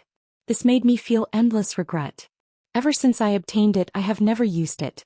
However, there is no doubt about the effect of this item. When I was imprisoned, my cultivation had just reached the late stage of nascent soul. I have not cultivated for 200 years. Now I have unexpectedly reached the late stage of passing tribulation. As for the other uses of this item, I have never studied it and do not know. However, it will definitely have a miraculous effect on changing young master's physique. This point I am deeply aware of. Young master can directly consume it. Xianxia was shocked. He had never cultivated before. To be able to reach the late stage of passing tribulation from the late stage of nascent soul in 200 years, that was a gap of 3 whole levels. As a person in Ong Kwang Tsung, even if he had never eaten pork, he had seen pigs run. Ordinary cultivators, even if they wholeheartedly cultivated, would rarely be able to smoothly cultivate from the late stage of nascent soul to the late stage of passing tribulation in 200 years. This point could be seen from the fact that the head of Ong Kwang Tsung, Lu Chongqing, was only able to reach the middle stage of nascent soul in 200 years. Truly a good treasure. Xianxia exclaimed. The white fox raised her hand and gestured, "Young master." The former nodded and glanced at the little bit of red lips. She thought to herself, "It came out of her mouth and was swallowed into my mouth. I don't know if this counts as an indirect kiss." Smelling the faint fragrance of the bead, she raised her head and swallowed it into her mouth. Only then did he realize that this egg-sized item was very difficult to swallow. The white fox made a finger seal at him. Xianxia felt a huge pain in his throat as if it was about to be torn apart. The golden pearl had already entered his body. Chapter 9. How Xianxia leaned against the door. His disciple came back happily. He didn't know what was wrong with him. He didn't even greet him and went back to his nest. As soon as the latter entered the room, he threw himself on the bed and covered his head with the quilt. He stuck out his butt and laughed crazily. He didn't expect that a song could be exchanged for such a treasure. No wonder people in his previous life said that knowledge could change one's fate. He was a good example. Thinking of this, he couldn't wait to get up and sit cross-legged. He used the mysterious heaven method to feel the aura of heaven and earth. After a night, he didn't feel any aura at all. Instead, he sat until his butt was numb. Xianxia was so sleepy that he yawned. He couldn't take it anymore and fell asleep. When he woke up, he was a bit puzzled. He swallowed a treasure, but why didn't there be any reaction? This didn't conform to the rules of the main character. Another month passed. How Xianxia didn't know what happened to his disciple. There was no smile on his face. Day by day, his face became more and more gloomy. It was a bit green. Xianxia didn't know whether to laugh or cry. He didn't know what he swallowed. Anyway, he had a lot of feces and urine these days, so he got dirty easily. He almost became a fertilizer supplier for the fields. Could it be that everything he ate turned into waste and was excreted? He asked himself. He also asked the white fox, but she didn't know the reason either. Xianxia suspected that this treasure was only effective for monsters and not for humans. As the days passed, he was more and more sure of his guess. The new talent assembly, which was held once every 10 years, was about to begin. It was the most nervous moment for the disciples of the last phase of the aura training stage. At that time, all the cultivators in the world would gather and compete on the same stage. The number of foundation building pills would be decided by the number of matches. What was foundation building pill? It was an indispensable pill for cultivators to enter the foundation building stage from the aura training stage. It was refined by all the sects with money and effort. The refined foundation building pills couldn't meet the needs of all the disciples. There was a big gap. A part of it would be divided equally and the other part would be left to be seen. The new talent assembly was created. All the sects would send their strongest disciples of the last phase of the aura training stage to participate in the competition. The more matches they won, the more foundation building pills they would get. As for how the various sects would distribute the pills after obtaining them, that was their own business. For example, in Ong Kwang Tsung, every participating disciple was guaranteed a foundation building pill. In addition to the objective reasons for failing to build their foundation building pills, they would consider giving more to the disciples who had contributed the most in the competition, and the rest would be dealt with by the elders of the sect. Chu Ping'e, the 10th generation disciple of Ong Kwang Tsung. Her cultivation base had reached the early stage of foundation establishment, and she could be considered as one of the best among her peers. The atmosphere of the sect preparing for the new excellence assembly was very dense, making people feel very stifled. This was not only related to the amount of foundation building pills, it was also related to the reputation and status of the sect. 10 years ago, Chu Ping'er was fortunate enough to participate in the competition. Because she made a small contribution, aside from the foundation-building pill that she deserved, the sect rewarded her with another one. The moon waxes and wanes and people have their ups and downs. If one wanted to succeed in building one's foundation, 1 or 2 more medicinal pills might not necessarily succeed. There were many reasons for failure. Chu Ping'er took 2 medicinal pills to build her foundation, but she failed one after another. Her mood at that time could be imagined. At this time the handsome and confident senior martial brother Lu Zhenguang appeared. Who was senior martial brother Lu Zhenguang? He was the direct grandson of Ong Kuangsung's sect head, Lu Chongqing, and the most outstanding figure among his peers. He was also the most dazzling disciple of Ong Kuangsung during the New Excellence Assembly. A genius was a genius. Senior martial brother Lu, who was given 3 foundation-building pills, took one and successfully built his foundation. He who had a kind heart saw Chu Ping'er, who was in a daze and failed one after another in building her foundation, so he gave one to her. Chu Ping'er really didn't expect that senior martial brother Lu would actually give such a precious thing to someone else. Overjoyed, she once again built her foundation. He finally succeeded. From then on, senior martial brother Lu became the one that Chu Ping'er's heart secretly yearned for. Unfortunately, he wholeheartedly cultivated, thus fulfilling the unrequited love of many female disciples, including Chu Ping'er. I haven't seen senior martial brother Lu these past few days. I wonder what he's doing? Is he okay? Chu Ping'er, who was walking towards the back of the mountain, couldn't help but blush when she thought of this. The sect prohibited disciples from flying on swords. Although Chu Ping'er had reached the foundation building stage and could already fly on swords, she still carefully walked through the thorny path that led to the forbidden area below. A few years ago, Chu Ping'er accidentally discovered this place.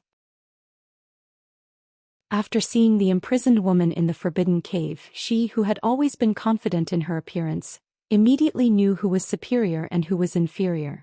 It had already been a few years, and she hadn't spoken a single word to the imprisoned woman. One time, when she was flipping through the ancient books in the sect's scripture pavilion, she found out that the woman was a fox spirit that cultivated into a human form. She was shocked and amazed by her beauty, especially because she played the zither very well. She faintly missed her, just like how she felt for senior martial brother Lu. It had been a few years and she never got tired of listening to it. Every time she missed senior martial brother Lu but couldn't see him, she would come here. Thinking of senior martial brother Lu, she couldn't help but quicken her pace. She took out a fluorite and quickly shuttled through the dark cave. Hey! Someone is singing. The singing, accompanied by the sound of the zither, made her stop.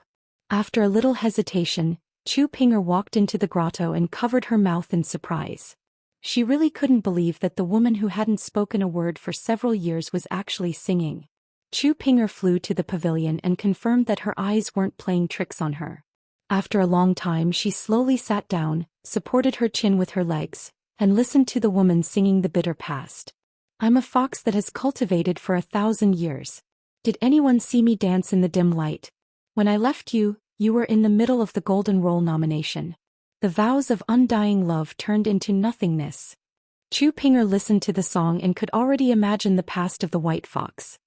The woman in white clothes like snow, who was heartbroken, danced in the dark, looked at the man drinking and chatting merrily in the dim light, only hoping that he would look at her again, and know that she was dancing for him. 2 lines of tears fell silently from Chu Ping'er's eyes. When she listened to it for the second time, she was choking with tears. When she listened to it for the third time, she was already a complete mess, with tears streaming down her face.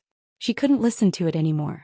She stood up abruptly, wiped her tears and ran out of the grotto. When she ran out of the grotto, Chu Ping'er was still immersed in the story, choking with tears.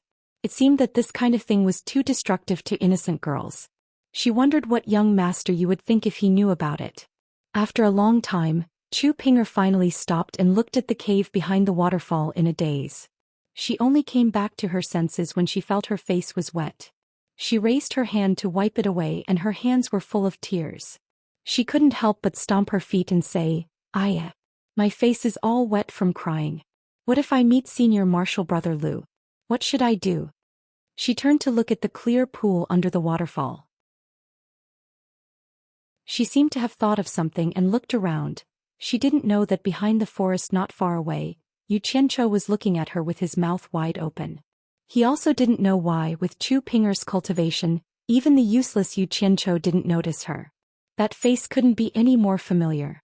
It was the fairy sister that Yu Qianzhou had been dreaming of, but he didn't expect her to be Ong Kuangsung's disciple. A certain someone kept shouting in his heart, "Fate, fate, if this isn't fate then what is? It's really King Fate. What does fairy sister want to do?" Chu Pinger walked to the side of the pool, took down the long sword on her back and placed it by her feet. She then gently untied her snow-white gown, revealing her curvaceous figure.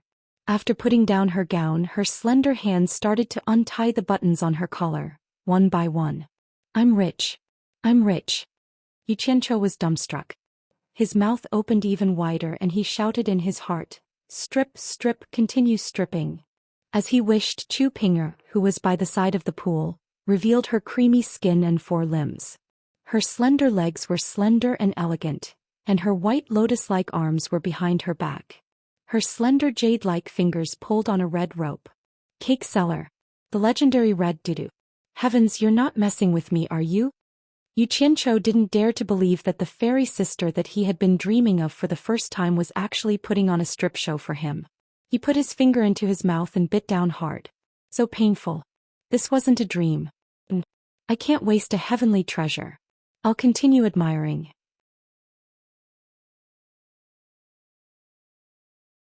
Chapter 10. Black hair. Jade body.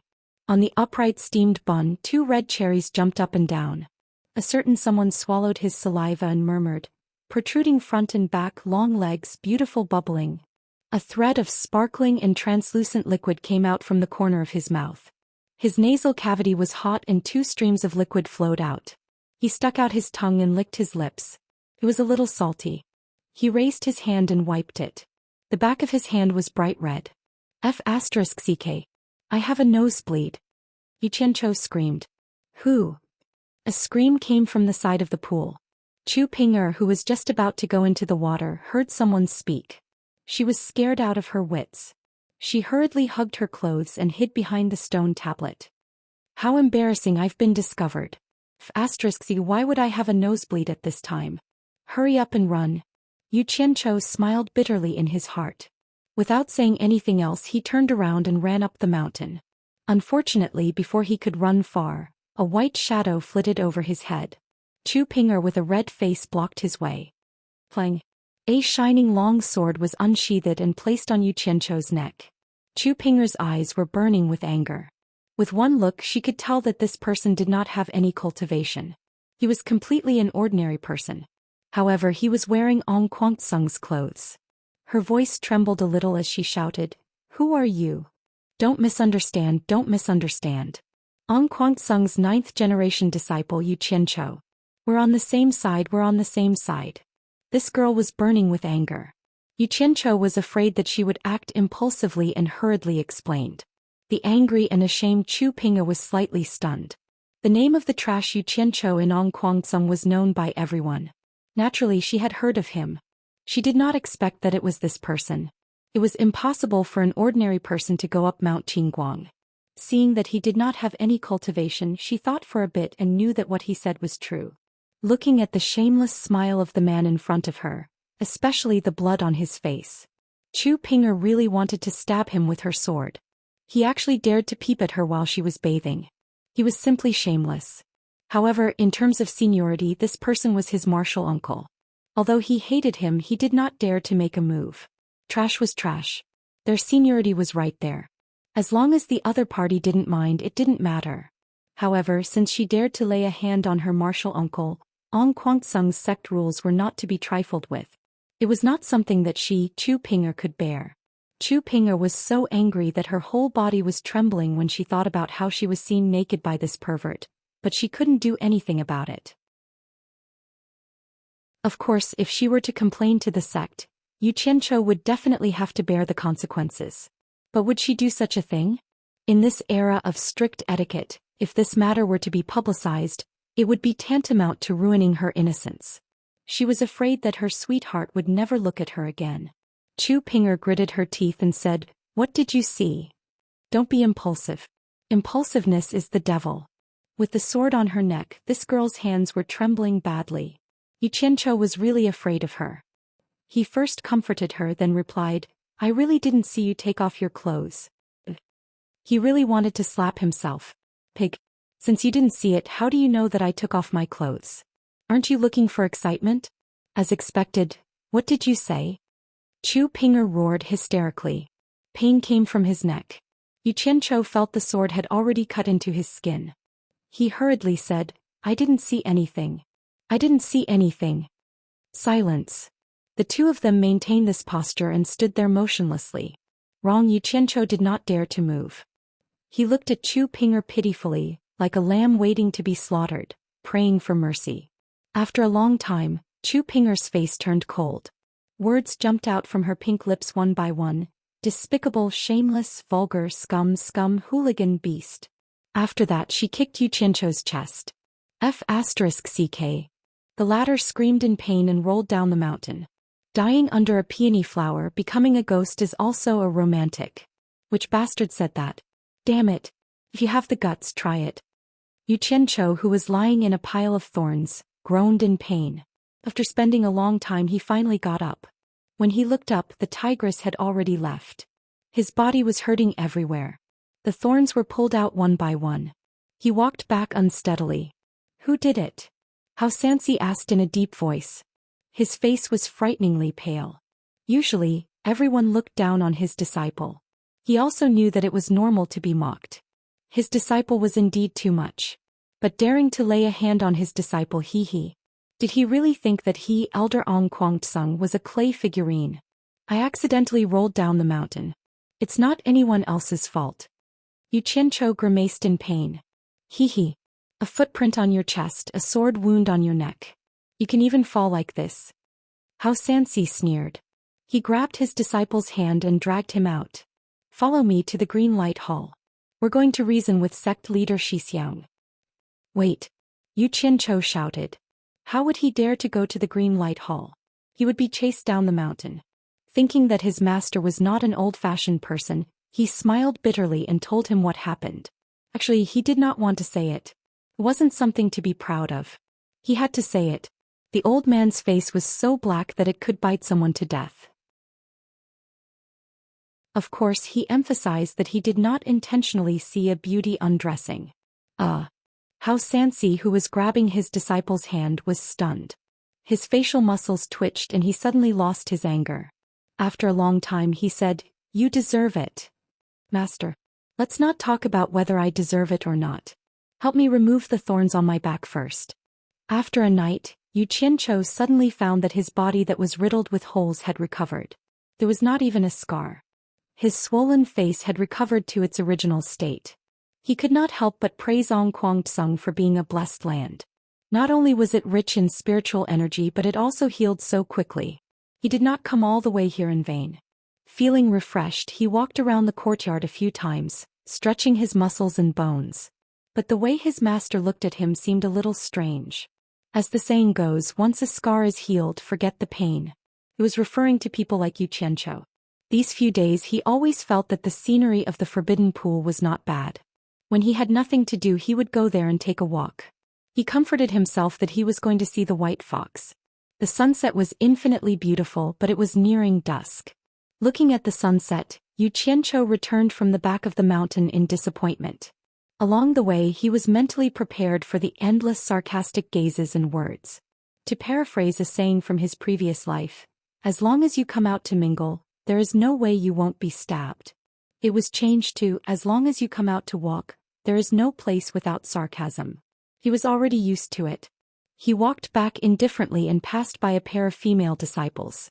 When he heard what they said, Xianxia was so shocked that his jaw almost dropped. No, to be exact, it should be a song. If he did not hear wrongly, the two of them were singing, I am a fox that has waited for 1,000 years. 1,000 years of waiting, 1,000 years of loneliness. Even the tone seemed to be the same. Is there something wrong with my ears? How is this possible? Xianxia dug his ears. He must have heard wrongly. When I loved you, you were penniless and studying hard. When I left you, you were in the bridal chamber of the golden roll. Someone was singing behind him and the voice was very loud, especially the words "bridal chamber of the golden roll." It sounded like two men were singing together. Although it was out of tune, Xianxia was sure that it was the song he taught the white fox. Turning around, he saw two familiar faces walking towards him. One of them laughed. "Yo, Marshal Granduncle is here. You haven't heard the song we are singing, right? This is a song composed by Marshal Uncle Chu Pinger. It is very popular in Ongkwang. The other person laughed. "You are talking nonsense. Marshal Granduncle doesn't have any friends here. Where can he go to listen to this song?" The two of them laughed and left, continuing to sing the song that was out of tune. A song composed by Marshal Uncle Chu Pinger. Who is Chu Pinger? Damn it. I was the one who brought it here. How dare you infringe my copyright? Damn it. Yu Qianzhou cursed in his heart and shook his head with a bitter smile. He guessed that someone had entered the grotto and heard the white fox's song. Along the way he heard many people singing the same song. Yu Qianzhou was a little numb. When he returned to the courtyard, he saw his master cooking the barbecue. He was a little embarrassed. He had not done any proper work recently and had not been filial to his master for a long time. He actually forced his lazy master to do it himself. He walked in front of his master and picked up the wine pot on the table. He laughed. "Master, you are resting. Let me do it. I am a fox that has been cultivating for 1,000 years. 1,000 years of cultivation is 1,000 years of loneliness." Xianxia nodded and let his disciple do it. Yu Qianzhou, who was drinking, was a little surprised. His master seemed to be singing. When he heard what he was singing, he couldn't hold the wine in his mouth and immediately spat it at his master's face. The two of them looked at each other, dumbfounded.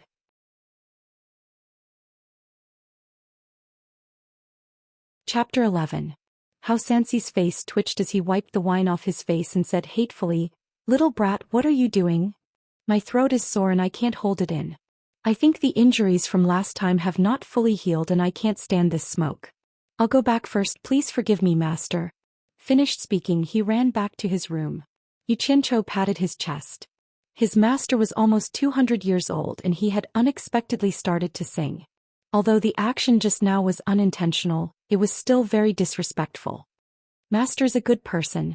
Thinking about how Xianxia had taken care of him during this period of time and had never put on airs as his master, he could not help but sigh.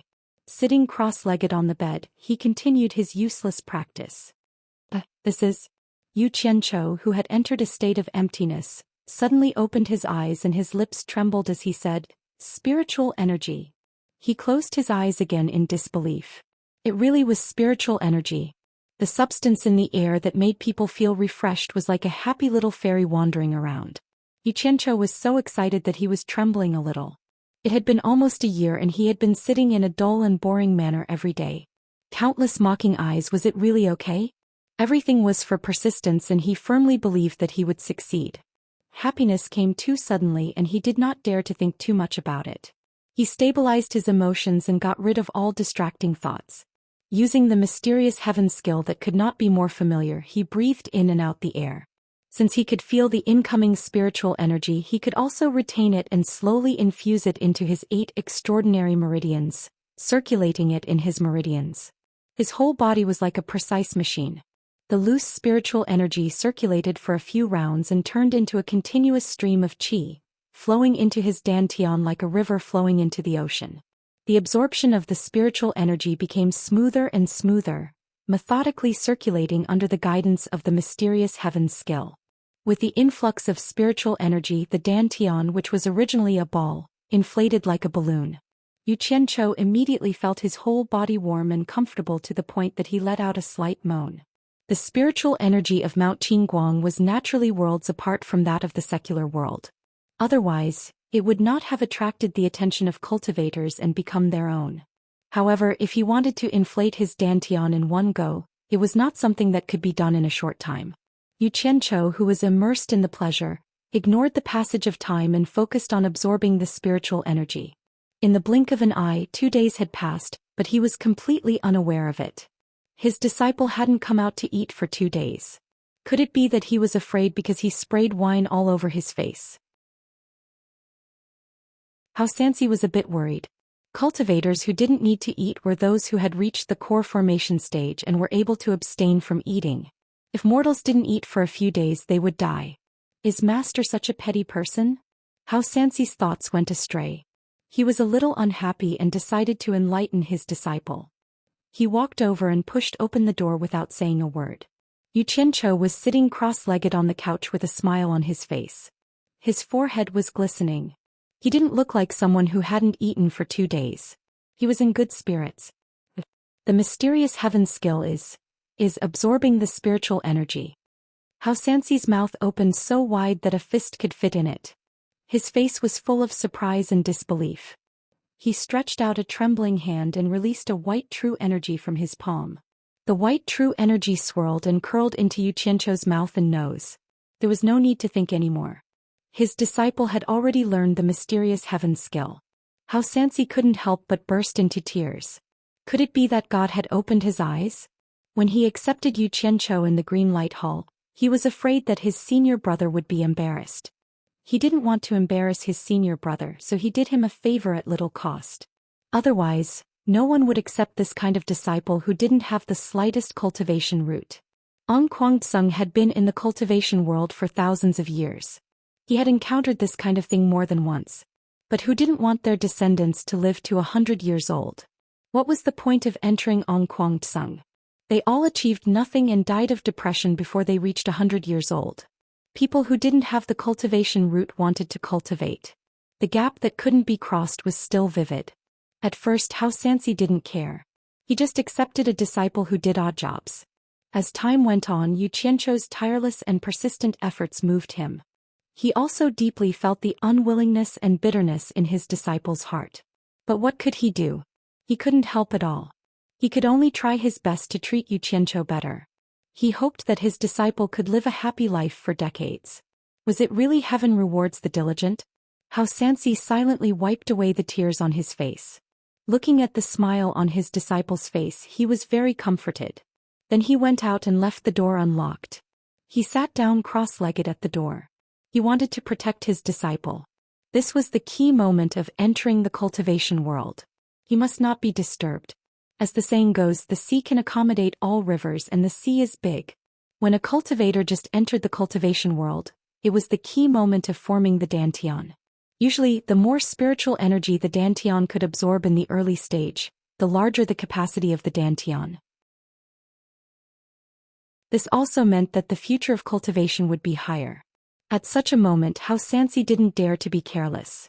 In the cultivation world, cultivation was divided into 5 levels. Qi refining, foundation establishment, core formation, nascent soul and tribulation passing.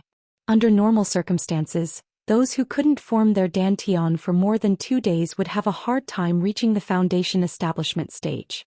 Foundation establishment was possible in 2 days, core formation was possible in 3 days, nascent soul was possible in 4 days, and tribulation passing was possible in 5 days. Although it was said that it was possible, it didn't rule out other reasons for failure. However, this kind of calculation was basically true in the cultivation world. When Hao Xianxi entered the cultivation world, he had formed his dantian for more than 4 days. Now he had reached the early stage of nascent soul. Now that his disciple had formed his dantian for more than 2 days, it shouldn't be a problem for him to reach the foundation establishment stage. Xianxia sat on the bed. 2 days had passed and he felt that his dantian had swelled into a ball. It seemed that the speed at which spiritual energy was absorbed had slowed down. He wanted to use spiritual energy to form a bigger ball, but he didn't have the strength to do so. He had read about forming his dantian in the Mysterious Heaven Method book, so he knew about it. However, he had reached his limit. Just as he was about to stop, he suddenly felt something moving in his chest. That thing seemed to be attracted by the vital energy in his dantian and slid towards it.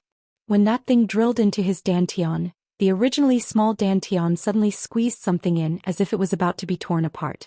Xianxia was in so much pain that he was sweating all over. He wanted to scream but he couldn't. There was a loud bang in his mind and an image appeared in his mind. In the white haze, a golden ball floated and slowly rotated. Xianxia immediately came to a realization. Wasn't this the golden bead that the white fox gave him that day? When he felt the pain of his dantian being invaded, he couldn't help but be stunned. Was the image in his mind the scene in his dantian? He saw the golden bead rotating, driving the white vital energy in his dantian. After it was stirred into strands of white silk, it was absorbed by the golden bead. F***ck. Xianxia was shocked. The vital energy in his dantian was almost completely absorbed by the golden bead. His dantian, which had not been shaped for long, was slowly collapsing. If this was really the case, then all his previous efforts would have been in vain. He wanted to stop the golden bead, but he couldn't control it at all. Damn it! I worked hard for a whole year and now I'm back to square one. Xianxia hurriedly used the mysterious heaven method. A steady stream of spiritual energy was absorbed, turning it into vital energy and entering his dantian. Although the golden bead was small, it was like a bottomless pit, absorbing however much vital energy there was. Xianxia couldn't figure out what it was, so he decided to fight it with his life. If he didn't take advantage of the fact that his dantian was not shaped yet, then he wouldn't be able to have a high cultivation in this lifetime. The mysterious heaven method was used to the extreme, desperately absorbing the spiritual energy, and the golden bead was also doing the same. The man and the bead were stuck together. The third day passed. Xianxia didn't expect this useless disciple to have a bit of talent. He released his vital energy again and it was quickly absorbed by Xianxia. Knowing that his disciple was still blowing his dantian, he continued to guard him. The fourth day passed and the vital energy was still being absorbed. Xianxia was a little surprised. The fifth day passed and Xianxia was trembling with excitement. What did this mean? It meant that his useless disciple had the possibility of reaching the tribulation stage. Not to mention Ong Kwang-tsung, even in the cultivation world, how many people could have such talent? He didn't dare to meditate anymore. He guarded his disciple's door and looked around vigilantly. The sixth day passed and Xianxia's forehead was sweating. How could this be? The seventh day passed and Xianxia was a little worried. Did his disciple have any problems with his cultivation? The vital energy in his palm was just released tentatively, but in the blink of an eye, it disappeared without a trace and shot directly into his disciple's nose and mouth. Xianxia wiped the sweat off his forehead. How could a disciple who had just joined the sect absorb spiritual energy at such a speed? How could his dantian store it?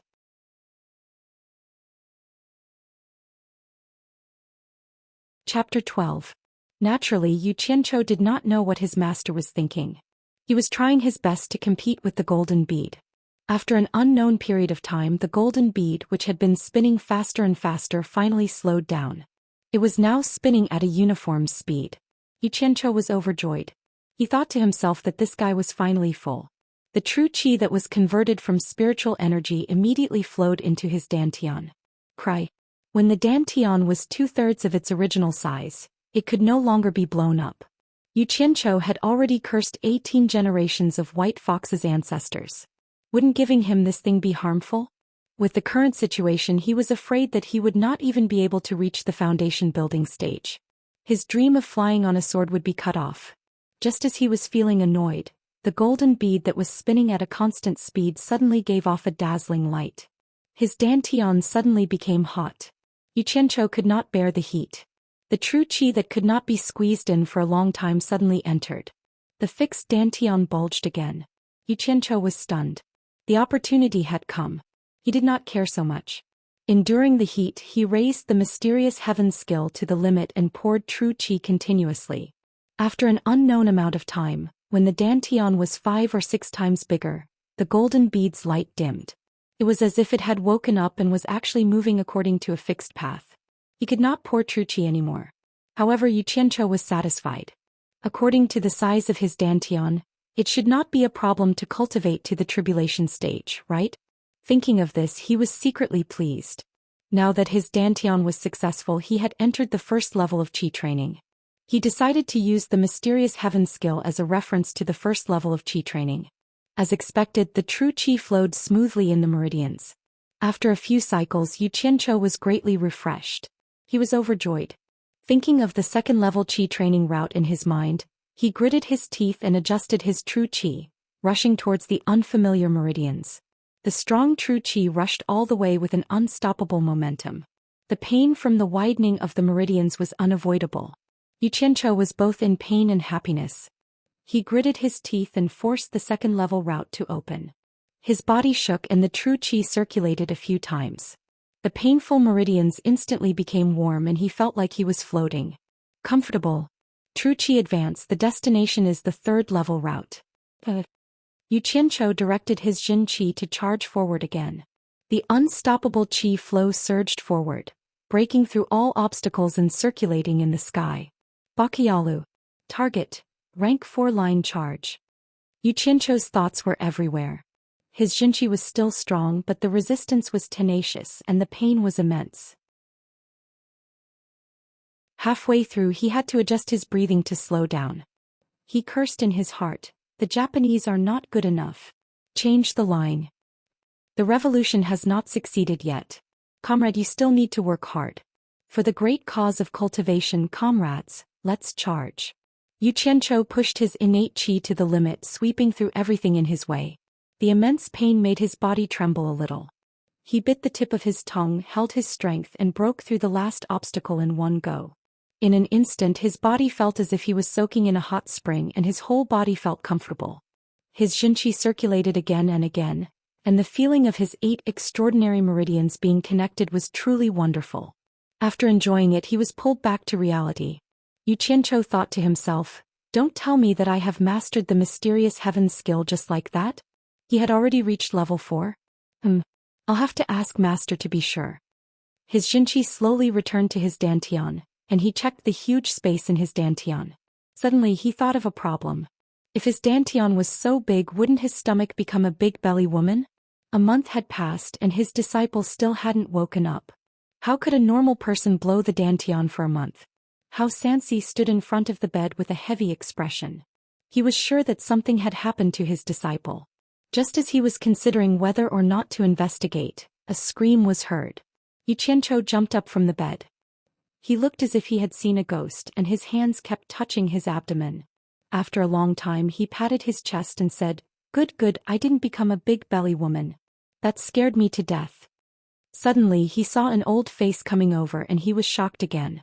When he saw who it was he exhaled, Master. It's you. Xianxia looked him up and down and said suspiciously, You've been sitting for a month, are you okay? Hehe. I'm fine. Yu Qianqiu patted his chest and said with a smile, Master. I succeeded. Then he was stunned. I sat for a month? What do you think? I guarded your door for a whole month. How is that possible? Normal people only need 5 days to blow the dantian, but you sat for a whole month. You're not trying to fool people, are you? Xianxia asked. Yu Qianqiu laughed. It should be because of the golden pearl in his dantian. He didn't know if he should tell his master or not, so he decided not to say it first. He shook his head. I don't know what happened either. Xianxia didn't ask any more. He sighed, patted his disciple's shoulder and said, You can be considered to have entered level 1 qi training. Since there's hope, you should work hard to cultivate. When you reach level 4 qi training you can cultivate skills. Yu Qianqiu scratched his head in embarrassment and said, Master. There's something I want to ask you, please help me take a look. Xianxia nodded his head. He said this with a guilty conscience, but in his heart he already knew that it was because of the golden pearl. However, because of his past life and after listening to his master's words, he decided to keep the matter of the golden pearl to himself. It wasn't that he was afraid of what his master would do, but some things were always like this. There were some things that couldn't be said even to the people closest to him. It wasn't that he didn't believe it, but it was for the good of everyone. The forbidden area in the back mountain? Xianxia muttered to himself. His disciple often went to the back mountain. Perhaps it really had something to do with that. He then shook his head and stopped thinking about it. A few days later Yu Qianqiu was meditating on the couch when Xianxia came in and threw a pile of things on the couch. The former stopped his cultivation and woke up. The latter smiled and said, I'm going out for a month. There are some spirit stones here for you to cultivate and absorb. I copied that book for you. There are all the cultivation methods for the aura refining stage inside. There's also that sword, I found it. When you cultivate, find a remote place and don't let people see it. Although your cultivation is enough to carry a sword, the sect hasn't given it to you yet. It's not good to let people see it. Keep the matter of your cultivation a secret for as long as you can. Yu Qianqiu flipped through the book and asked doubtfully, Master, where are you going? Xianxia smiled and said, "Ah, your cultivation speed is godly. This time I want to go to the new talent assembly, with sect leader Xixiang's help. Tomorrow I'll go with a few Xixiang. At that time when we distribute the foundation building pills, I'll have the nerve to ask for 1 or 2 to prepare for your foundation building." Yu Qianqiu nodded. He bit his lips and didn't say anything. His eyes were a little red. How could he not know that this drunkard of a master was used to being lazy? Now that he took the initiative to ask to do something, it was for him. The next day his master left. Yu Qianqiu picked a time when there was no one around. He carried a bag of things and stood at the entrance of the forbidden area. He took a deep breath and walked in. You're tuning in to the Zhou Xian's Legacy YouTube channel. Don't forget to subscribe and join us on this journey to catch the most captivating stories.